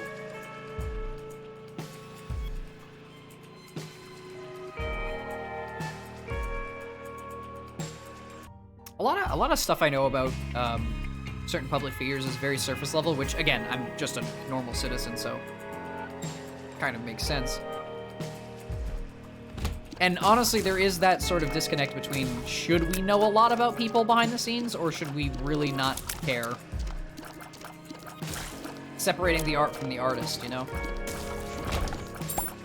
There are some things that people have done that are just completely incomprehensible and absolutely deserve to, you know, be shut down and removed from any sort of public space for the heinous bullshit.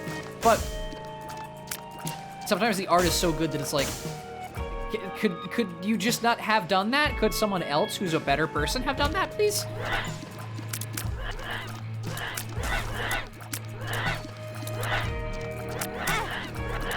I'm gonna die again.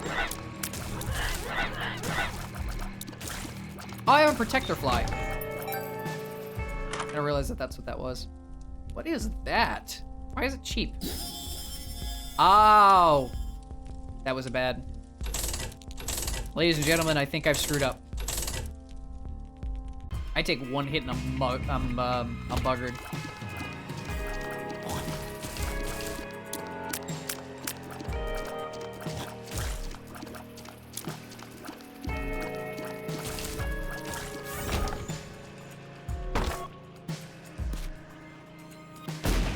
Hey, hit it.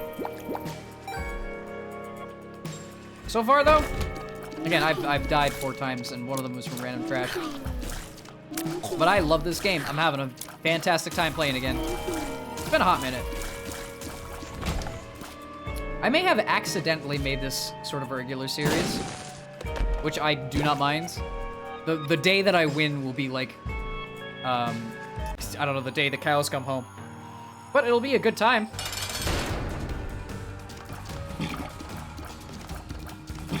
I know, I'll be waiting for the day. It doesn't seem like it's gonna happen today, though, I tell you what.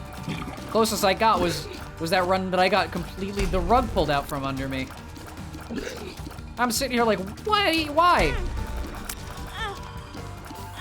Why am I taking damage? Oh, for... I'm gonna die.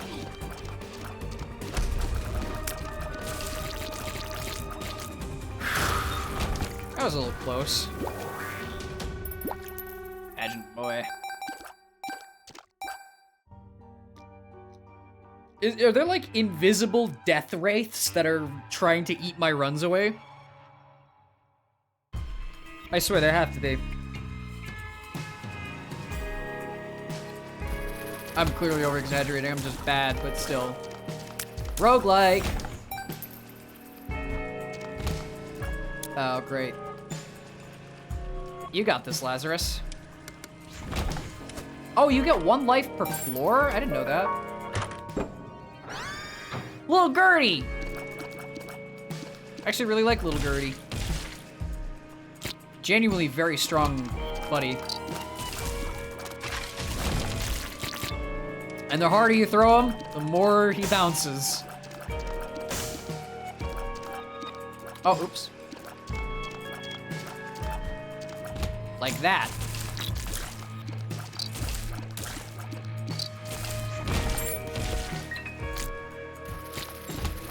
I definitely want to play more indie games.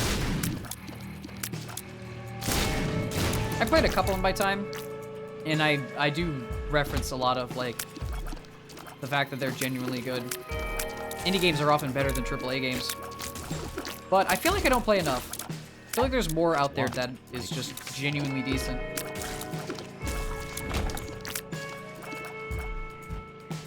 Did you all know that Undertale is an indie game, technically? Yeah, it is.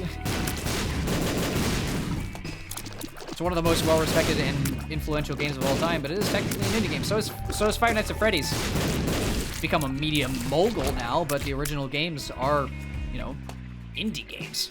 Because they weren't developed by big studios. Those are obviously the two most popular examples, but still, not wrong.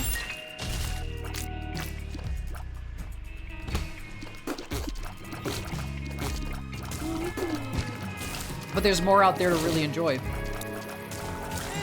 There's one indie puzzle game. I have no idea if people have heard of this or not. It's called Gorogoa. And essentially, it is a game about a boy who tries to appease this, like, dragon god and gets shunned for it and crippled. And he spends the rest of the game understanding why that happened. And you go throughout the like, stages of his life, solving puzzles, obviously, to get all of the offerings back and, like, recreate them and truly understand, like, why he's doing the things he's doing. And eventually he does appease Gorogoa. And, like, you finally see a shot of the mystical dragon at the very end, and it is one of the most beautiful, like, artistic puzzle games ever. And it's short. It's like 20 minutes. If you know what you're doing. I've seen it played a couple times. But it's really, really damn good. And there's recently been a discussion, because I brought up that Gorogoa is like 20 minutes. There's recently been a discussion on game length. On, like, I know this is sort of a controversial and toxic topic, at least from what I've seen. But in actuality, it really shouldn't be about how long the game is. It should be about how good of an experience you have with it. You could have a game that's meant to be like 4 hours long, stretch out to 12 hours, and be bored for about 8. And you'll feel it. You will feel it.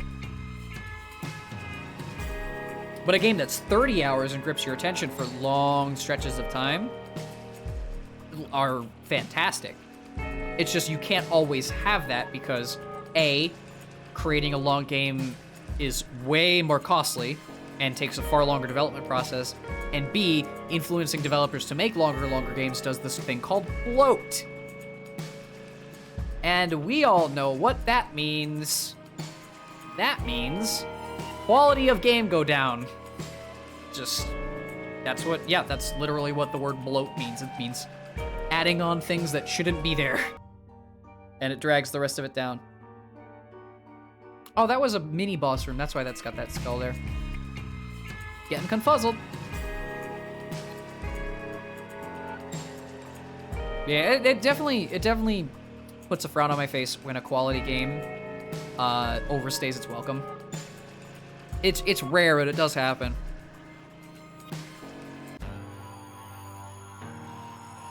And not all games are hits, truly. Even games that are genuinely quality, people do have issues with parts. For instance, I love From Software, love them to death. I think that they're fantastic developers and have made so many gems that it's kind of impossible to see them fail at this point. You never know, they could put out a stinker. I really hope they don't with Armored Core 6, but that's besides the point. One of their most respected games of all time is the original Dark Souls. And the first half of the game, absolutely fantastic. Lost Izalith can go suck my dick. Lost Izalith is terrible. Actively terrible. It's because the development was rushed. and because they were slowly running out of ideas as the game was getting bigger and bigger in scope. But wow, they reuse bosses. They created situations where it's just annoying to deal with. Bed of Chaos is literally a meme with how bad of a boss it actually is. People call it a platforming boss for a reason, because it's not an actual boss, it's just a platformer disguised as one.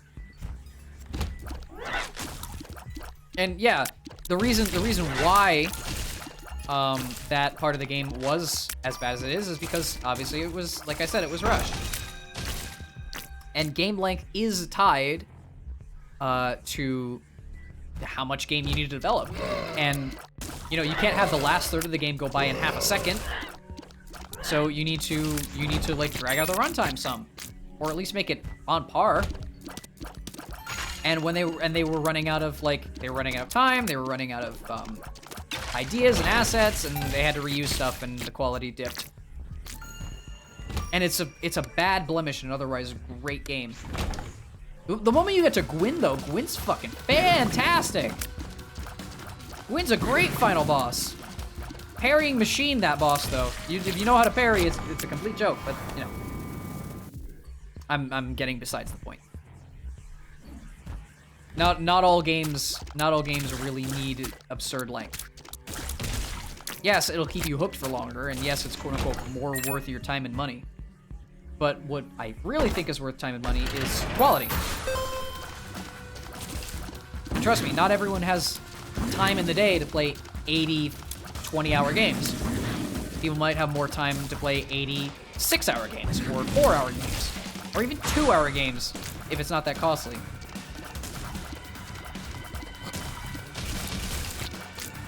It's all about quality. Tough cookie to swallow that sometimes, but genuinely it is about quality. That's how it should be, at least. Take it up to the developers whether or not they care about quantity or quality. One developer that I know for a fact was stifled into the quantity mentality, but ended up actually like doubling back and changing it to quality was Hello Games. Which Hello Games did No Man's Sky. There's a whole Internet Historian video on that. And they literally said, yeah, we screwed up. Sony kind of over-budgeted us, and the hype train was running too high. Our game is unfinished, and it's half-baked, and we need to fix it. So they said, you know what, going dark, and they fixed it. And it won awards!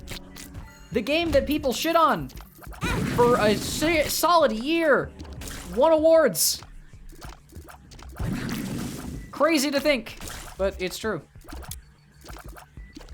Because they made it better. They were a passion team. They wanted to make their game good, and they did. It's good. No Man's Sky is good. Anyone who says it's not has not played it since the game released. Is it great? That's subjective. But is it good? Is it worth your time? Yeah, I'd say so. Now. Back when it launched, no, it was not. I think everyone can agree on that. And it's a shame, too, because they definitely wanted to make a great game, but, like, over-budgeting and Sony throwing them metaphorically and kind of physically under the bus.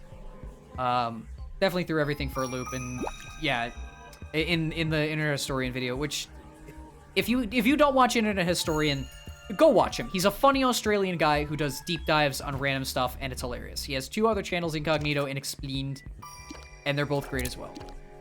But he says in that it was one of the biggest internet pylons in history, and it was more in vogue to make fun of the game than to actually review it.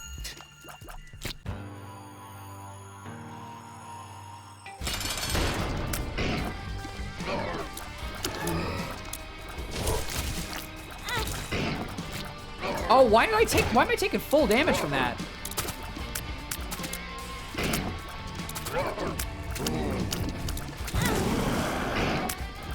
Oh, this is gonna be close.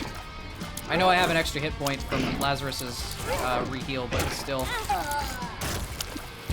I'll take the trade. I will take the trade.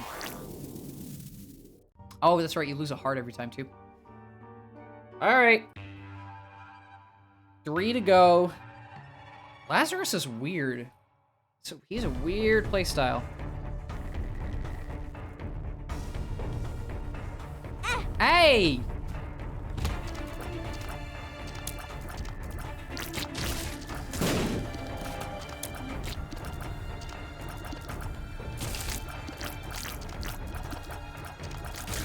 All right. I'm really going by the skin of my teeth here.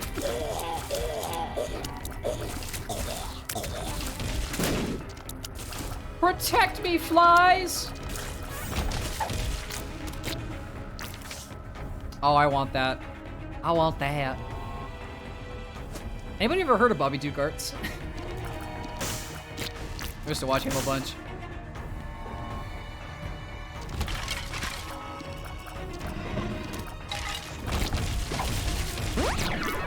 Range up. There's a couple id jokes on his channel that I still remember to this day. Obviously, I want that, and the way he says "weird."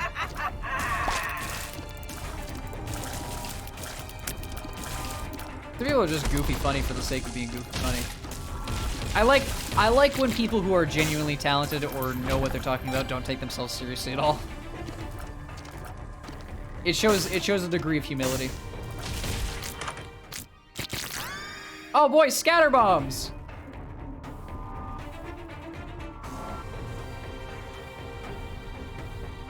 Let's go visit the shop, eh?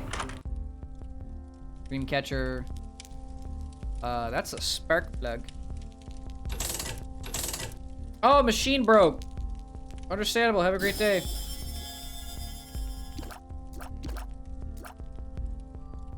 Oh, wait. I think I know what that does. I think it hurts me. That might have been a really bad idea. Yeah, it hurts me. That was a really bad idea.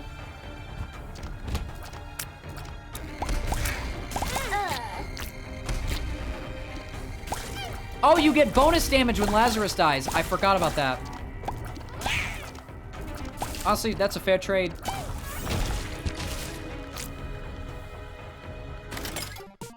Yeah, because his tears are bloody now. Lottery machine. Okay, lottery machine. Okay, lottery machine. Okay, lottery machine. Alright, I almost got the $1. Oh, my phone went off. Sorry for the interruption, folks.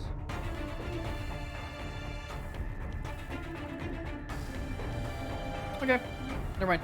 I will check that later. Alright, back to the action. I nearly tripped over the spikes. I was about 2 seconds from death. I have a feeling I'm gonna die. And when I do, I think I'll do one more run.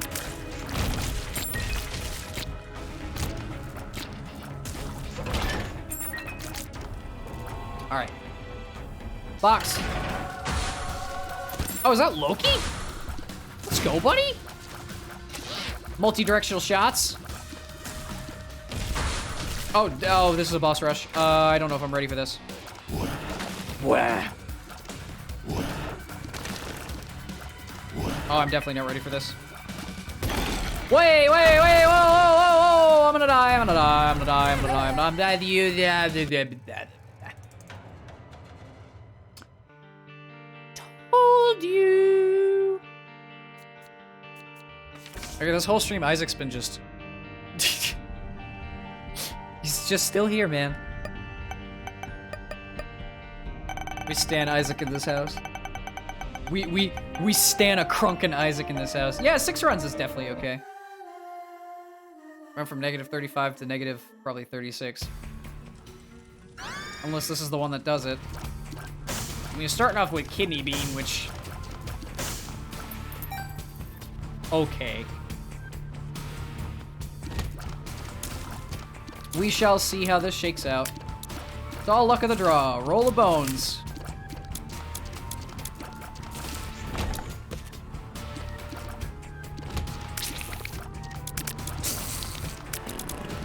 Oh, it charms! Okay, maybe that's worth it. Maybe. I need that to round out. I need 2 more coins. I hate having numbers not being 5s and 0s in that context. Oh, they still hurt me.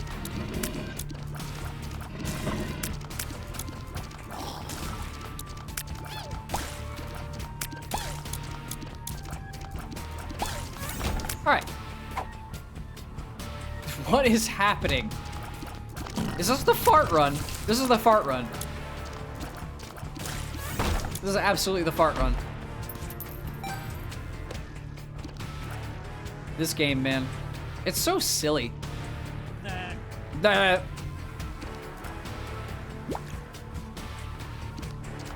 I love it, though. I love it to death.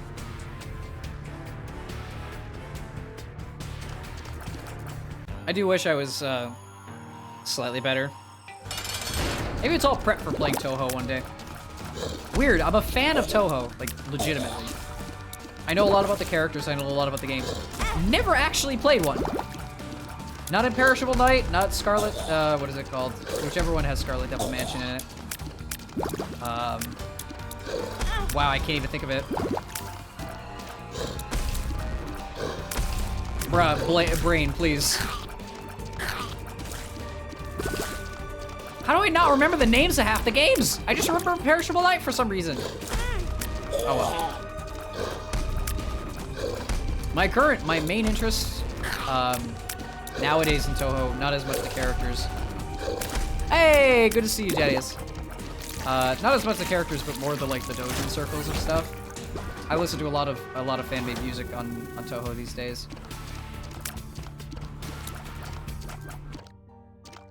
All right, this run is not going great so far. It's the fart run. It's the fart run. I should like gush about that at one point. If I'm ever prompted to like, ooh, it is a Touhou thing, I should probably gush about that.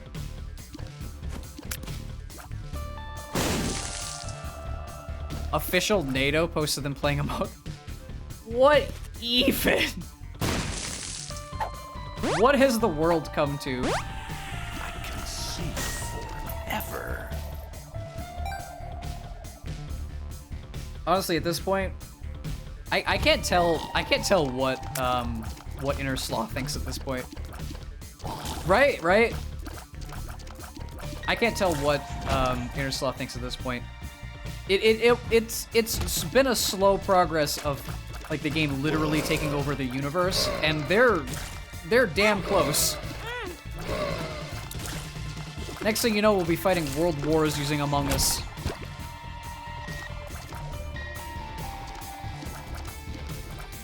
It would be honestly like terrible, but just imagine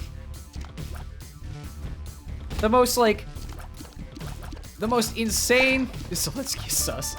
The most insane, like all world powers, alliances and backstabbing and all these things, but it's crewmates on a ship and it's people talking over a microphone on a PC. And this is like real world problems they're trying to solve. Just utter inanity.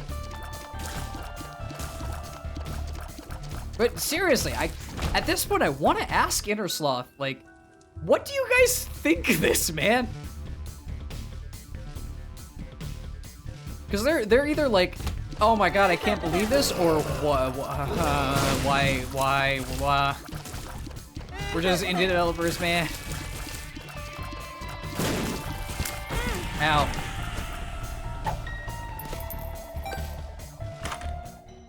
The goofy politics at this point.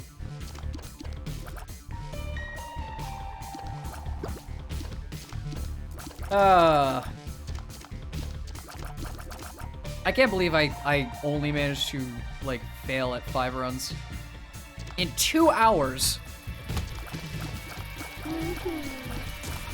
They've been long though. Normally used to getting shredded in the first couple of floors from dumb RNG, but hey, luck sometimes is nice, and then it's not, and then I'm bad. But oh well. It's Isaac, what do you expect?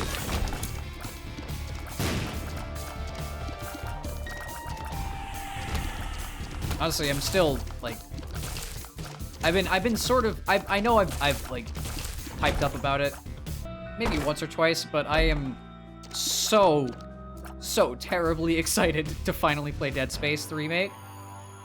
Everyone said it's good. Everyone has said it's good. And I love Dead Space. I love the 2008 Dead Space. It's like one of my favorite, if not, no, it's not my favorite, I don't think. But it's like top 3, it's gotta be.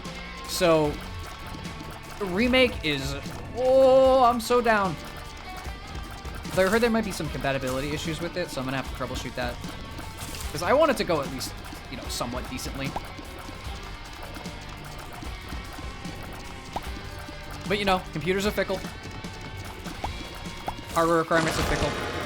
There was a new game that came out recently, I don't remember the name of it, that requires like, it has like high grade requirements. Like everyone's out here with 3070. Something like that. How did I just damage gate the spikes? I did just do that, right? Okay. Sure thing. It doesn't make any sense to me. Yeah, but as I was saying, like, there are some games nowadays that are asking quite a bit from your PC.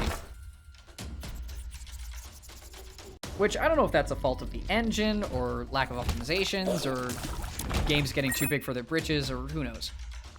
But until prices come down for, like, stuff like that, no, stop.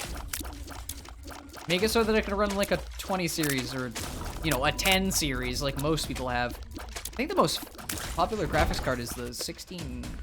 No, it was the 1660, and then that got, like, heavily price inflated, and now it's like the 1650 or something. I don't know. I haven't checked the graphics card market in a while because I'm pretty stable myself. I'm sure there will be a day.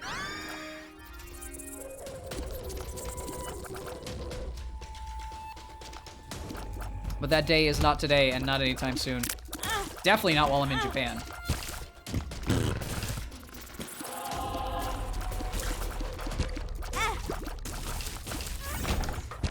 Alright.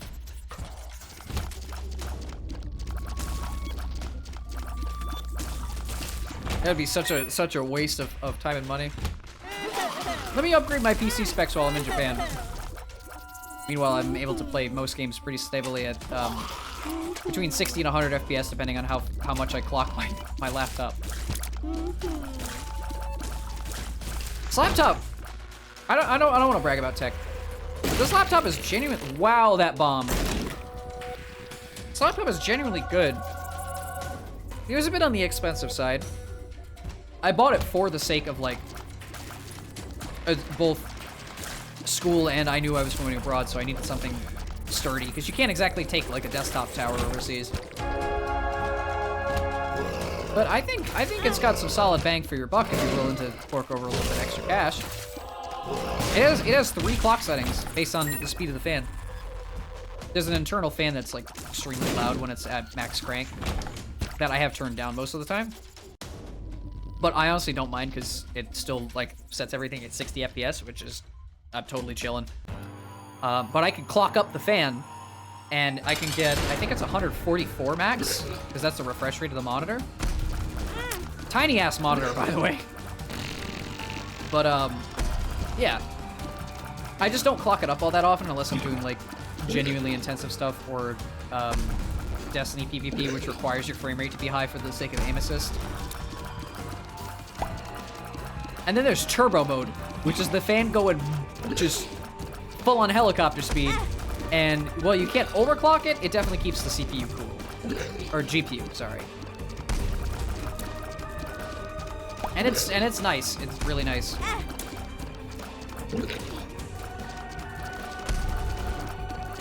definitely worth it. And upgrading it would be completely redundant. You can't really upgrade laptops, you just buy a new one.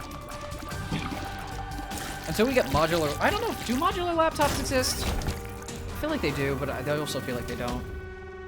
Again, I dip my toes into tech every so often and then pull it back out again when I'm not interested.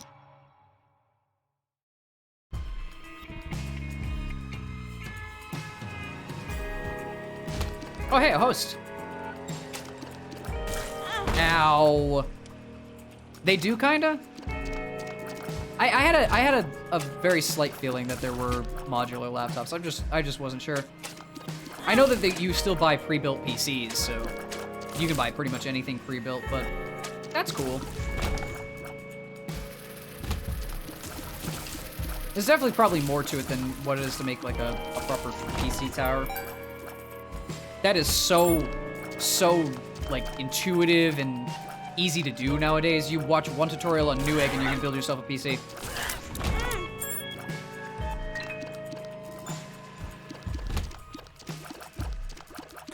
That's what I did when I was younger.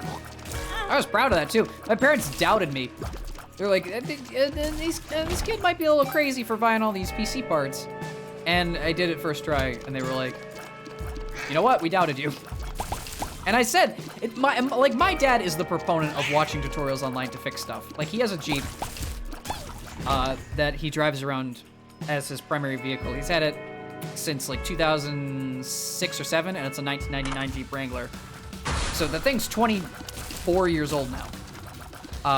And pretty much every major repair that he's done on it to save money on like actually asking a repair guy, he watches a YouTube tutorial. And he does it pretty damn well. He really doesn't screw it up all that often. When he does, it's funny because it takes him the whole day to fix it. And he gets mad because he expected it to take 2 hours and it takes him like 8. Because one, he overestimates his own abilities, and 2, he thinks he can fix it in like half a second when it's not a half a second job. But not to throw my dad under the bus. Anyway, yeah, he watches mostly tutorials online on how to fix cars, and you know what? Like I said, there are people out there who know more about a specific subject than you, and some of them are nice enough to tutorialize us on it. And it's those rare heroes who allow others to do things that they themselves can do. Honestly, where would we be without tutorials? Where would we be without people to teach us certain specific things? I mean, you can learn a lot through trial and error, but sometimes you do need that one helping hand. I had to learn how to do half of the stuff for, like, how to stream. Because while, you know, you can't just plug and play, it's not that intuitive. There's a couple loopholes you gotta jump through. Bit rates and resolutions and setting up scenes and alerts for Twitch and figuring out how to do the thing, and it's more than it's cracked up to be. I wouldn't say it's a science, but it's definitely not, I can just do this, and this and go for it, right? Well, kinda.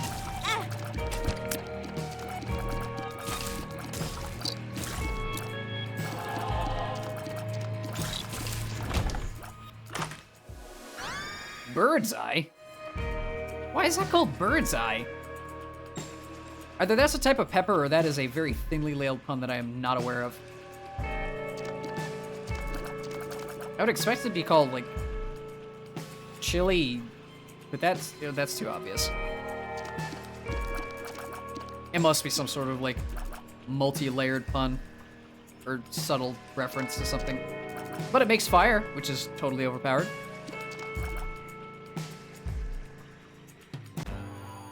All right, Gertie.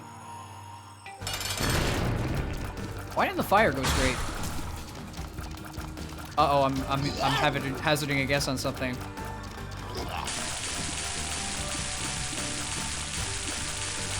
They're good at Among Us? Well, when you are the leader of a nation, you sort of have to have some degree of diplomacy. And you know, not to say that Among Us deserves more credit than it already has, but when you're arguing with people over who is sus and who vented, you know, if you're a better orator, you can convince more people.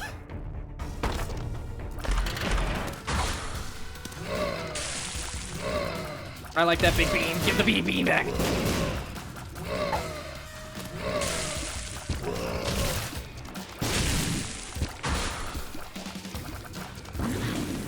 Uh-oh.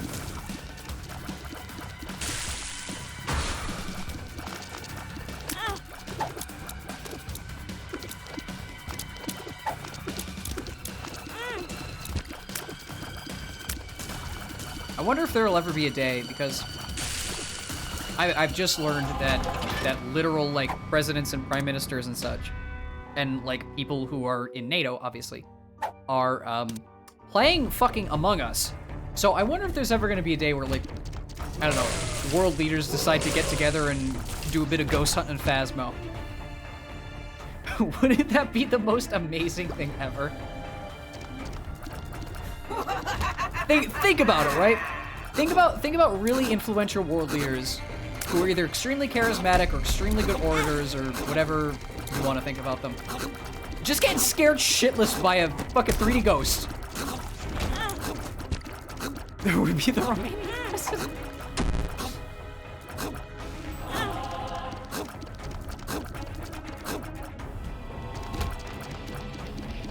I can see it now. I genuinely want that to happen now. That would humanize him a little bit, you know? Just a bit.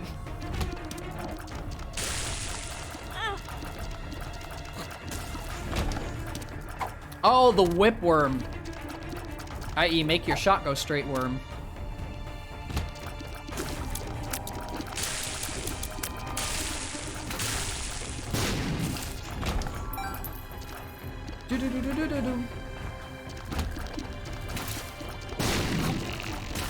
This build is weird.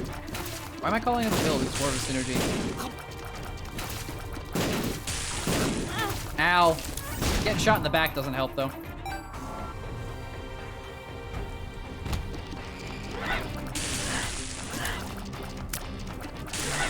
I am, you know, in all honesty, utterly amazed.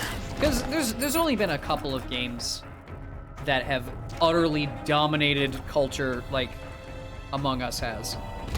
But I am still amazed at just how much that game has like taken grip on both meme culture and internet culture as a whole. If you could have a so-called monopoly on memes, I feel like Among Us would have it. Because when did it really start getting popular? Was it like 2019-ish? Maybe 2020? And we're now on year maybe 3 or 4 of having Among Us in the public eye. Why am I still taking damage? And people still make references left. 2019, thank you. And people still make references left and right. Constantly. And depending on who you are, it never gets old. I mean, sometimes it can, but people still play it, people still enjoy it, people still enjoy watching people play it. I mean, we wouldn't have world leaders playing it right now if people didn't enjoy watching other people play, you know, Sus Simulator 2019. But it just blows me away. It's like Minecraft in its influence. But while Minecraft is super, like, open world and expansive and there's a million things you can do with it, Among Us is literally just people arguing over the fact that one person's trying to kill everybody. And that's the whole game. And it completely took over everything. From people making jokes about imposters being sus to one guy grabbing an Among Us plushie and throwing it into a ceiling. The world is filled with the imposter being sus. Oh, the amount of slang that has come out of Among Us is honestly disgusting. It was a fermentation of a terrible truth, and now people say sussy all the time. It didn't exclusively come out of Among Us, but holy shit, did it popularize that word.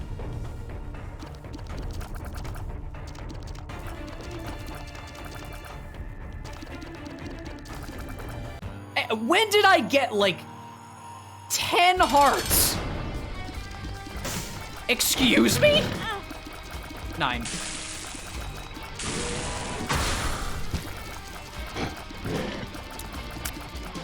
Oh, does the fire block shots? I didn't know that. Hell yeah. 8 hearts. And Guppy's collar. Dude, if I die now, I give you 9 hearts just to me. Well, I appreciate it. I did not see the grace that you have given me. In hindsight, I should have better eyes.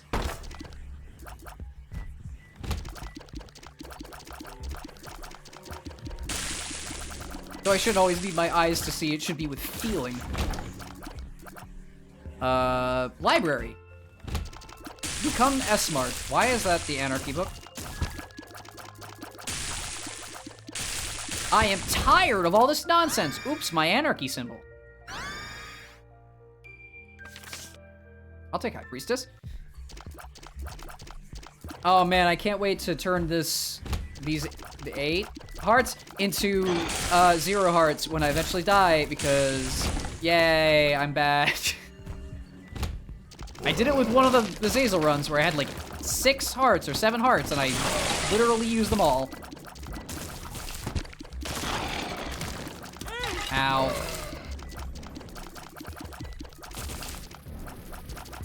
I just need to stop getting hit. Just don't get hit, lol. It's easy to say that when you're the one watching. Even though I'm the one who said it to myself. Is it weird that I love saying that? Do get hit. On it. It's not hard. In my friend group, I say it ironically, obviously, and we all goof and gaff. But I'm usually the person who comes out with the just blank, lol.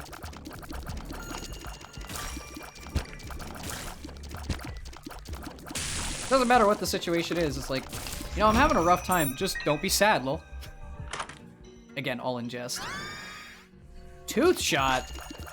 Oh, did someone knock Isaac's teeth out? Am I still? No, I'm Lazarus. Yeah, I remembered because I have orange hair.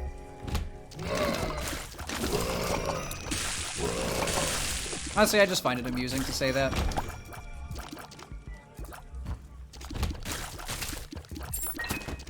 You also non-stop insult your friend. Honestly, let's be a bit truthful here. Friends are people that you talk to regularly and are generally amicable with. Best friends are people that you talk to regularly and genuinely insult each other. Oh yeah, no. Let's not go that far. But listen, if you don't insult your best friend, they're not your best friend. You don't insult each other on a regular basis, you really can't say that you're best friends. One of my best friends, right? And I still don't know why he does this to this day. He'll go dark. He'll be BFs. I mean, are we saying best friends or boyfriends? Because either one works. But at least that's how I feel. If I'm friends with somebody and they're insulting me, like, and I'm not like super buddy. Oh, best. Okay. And I'm not super buddy with them. It can come off as a bit mean-spirited. Where if I'm best friends with somebody, I know their temperament, and it's like, yeah. Fuck you too. I don't know, it just depends on the person. Some people are naturally pretty funny when they insult, and it's all in jest. But honestly, back to what I was saying. One of my best friends, he won't like message anybody for a while, either because he's busy with stuff, because he bowls and like he works at water treatment. He's a busy guy.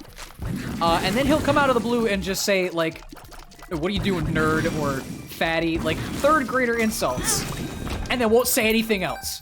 Like, one message, one day of the week, and that's it. And I'll be like, I wouldn't be so fat if you stopped feeding me, or something along those lines. Yeah, no, of course. No, trust me, that's basic shit. I've thrown way harder stuff, and so have my friends, but it's just funny. Because you know, the no context, you suck. It's just like, what even, man? I love it. I love the guy. There's a reason he's one of my best friends.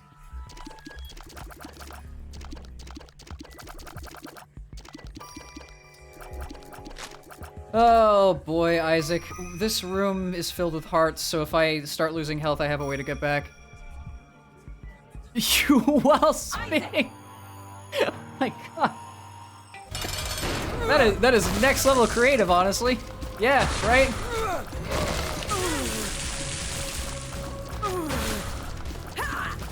You can get some really creative stuff without being hardcore offensive too. Like, man, why don't you make like a tree and wither away in the winter while no one loves you?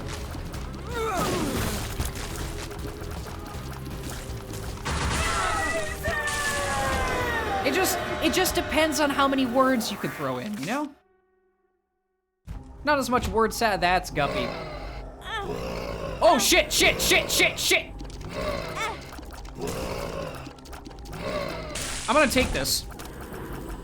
I don't even know what that did. But anyway, I got 10 lives now.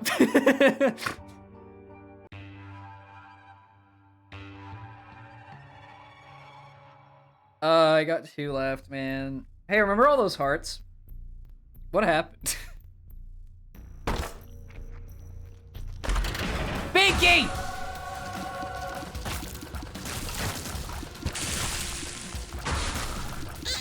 Yeah. Oh, true. Oh, I died again.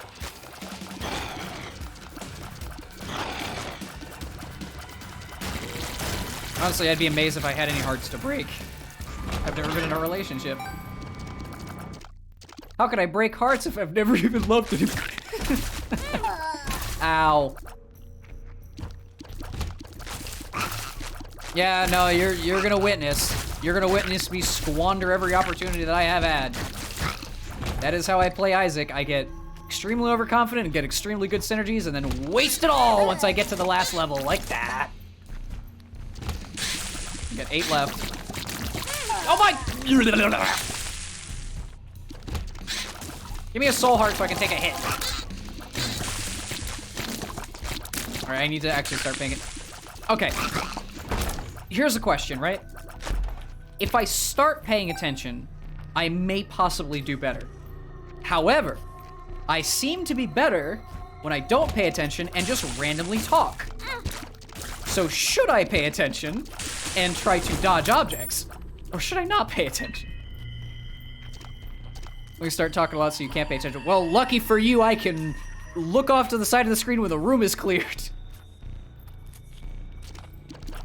When the room is cleared. Though I have decent peripheral vision. Decent.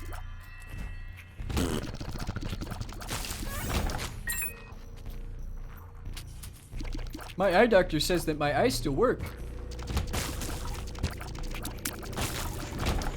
All right. I definitely should focus a little bit here.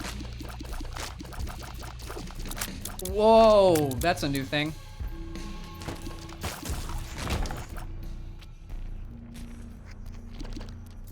Oh, I have 48 coins.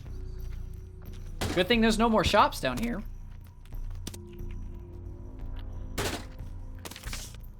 Oh, thank you. Oh, I know what High Priestess does. I'm gonna use that during the boss. The Bibble! I'll see if there's any practical use for it on this floor, and if there is, then we'll work with it. Can I? Oh. I mean, I could see the world! I waste another life. There is a mod. There is a mod in Isaac where you can just become Jotaro Kujo. It's a very good mod. But yeah, there's a card called the World that just lets you see everything. I don't know if you can stop time, though. Probably in a mod. This is gonna suck. This is gonna suck. Yeah. Oh, for... You know what? We're not going that way. We're just not gonna go that way. I don't need whatever's in that room. Yeah. I got 4 lives left. Should I even risk, like, searching through these other areas? What? There we go.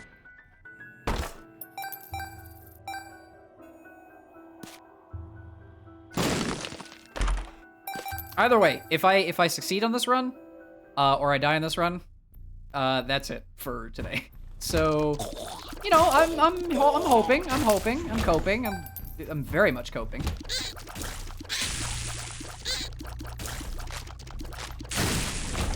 Ah!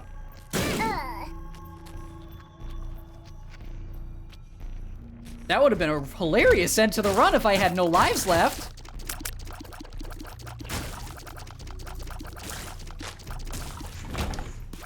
Honestly, if I can just go straight for the boss, like when I get to the next level, if I even get that opportunity, I'm fucking doing it.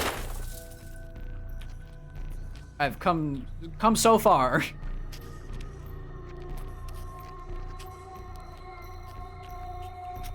I've tried so hard and not so far. Banana.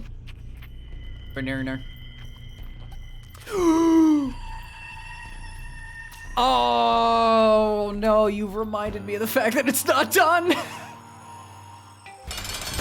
I talked about this like 3 weeks ago. I need to finish the fucking server. I've got so many things going on, I completely forgot about it. Well, thank you for reminding me at least. Yeah, I'm gonna go work on that after stream. It's a son of a bitch. I'm a perfectionist. Range up. Okay, last one. Oh, well, don't shirk responsibility. Well, I'm actually calling the kettle black. I shirk responsibility.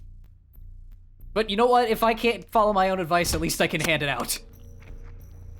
This is gonna be really... Woo!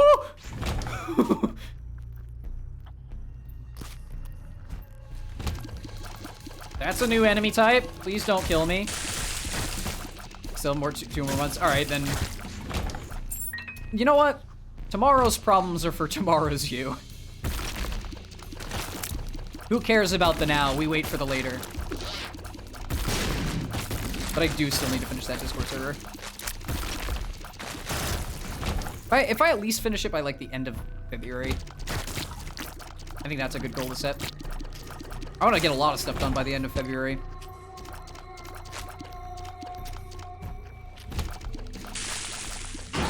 March is gonna be a big month. Oh, you could. I will send you the link in a whisper if you'd like. But I don't know, I feel like if I take too much work away from what you've got, you enjoy wasting time on Discord. Hey, well, you know what? I don't ask for help much, so maybe I should start. Yeah, before I end stream, I'll send you a whispered link. I might just, you know, post the link at this point.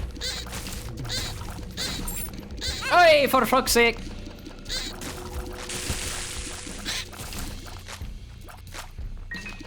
But yeah, I should start getting help on stuff, like, at this point. Get the whole week off. Good, honestly. Week offs are so nice. All right, told you I'd go right for it. We're going right for it. This better be it.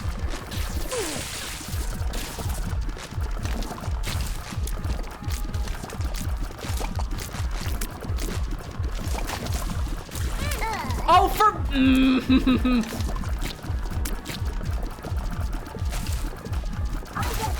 Please, please, please, please, please.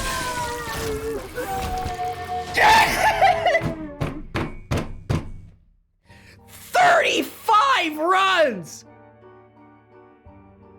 35!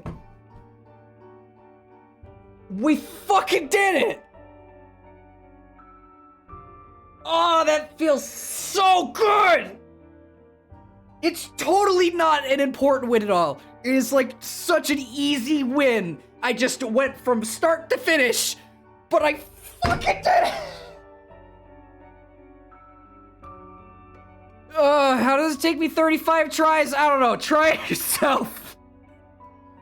Or watch my old VODs. I don't care. For me, it's hard, okay? Not everybody's perfect. I did it. It's fine. I did it. I'm done.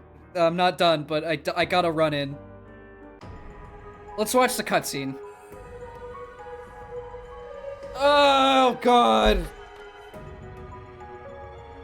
Honestly, I don't know if I should be relieved or disappointed that it took that long. Rubber cement? That's my upgrade? Oh my God, okay. Oh God, okay. Rubber cement's overpowered, so you know what? Worth it. Win streak 1! Win streak 1. Oh my God.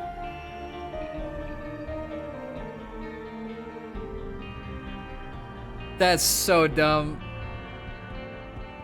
Yeah, it's like Hades, it's a roguelike.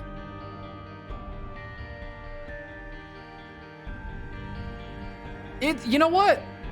I had fun. I had fun. Goddamn, is it a pain in the ass? But man, what an absolute terror.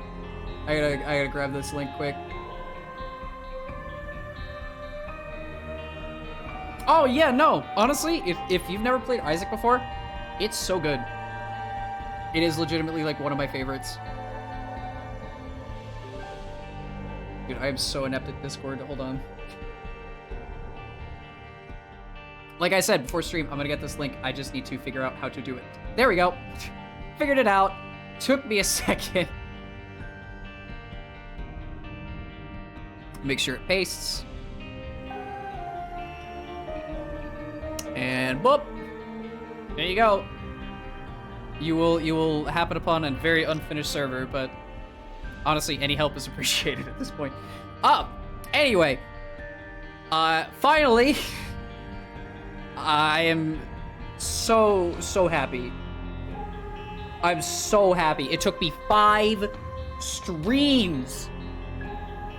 Well, 4, but 5 to get a proper win. But anyway, we're done. It's good. Isaac, great. Happening. Fantastic. 1 win under the belt. Will I get any more? No, absolutely not. But for today, that's an accomplishment. So I think I'll cap it off here. I got other stuff to work on. For anyone who popped in during the stream, thank you so much for coming. Always happy to chat. For anyone who is watching the VOD, good to see you as well. I hope you enjoyed some of my rambles and actually seeing me win for once. Tomorrow is Dead Space. I'm so excited. I'm gonna have, I know for a fact, I'm gonna have a blast. I love Dead Space. I'm gonna have such a fun time. But today was fun as well. I can't say that today wasn't fun. Anyway, that is it for me. I hope y'all have a great day. Good to see everyone who was here. And ta-ta for now. Bye-bye!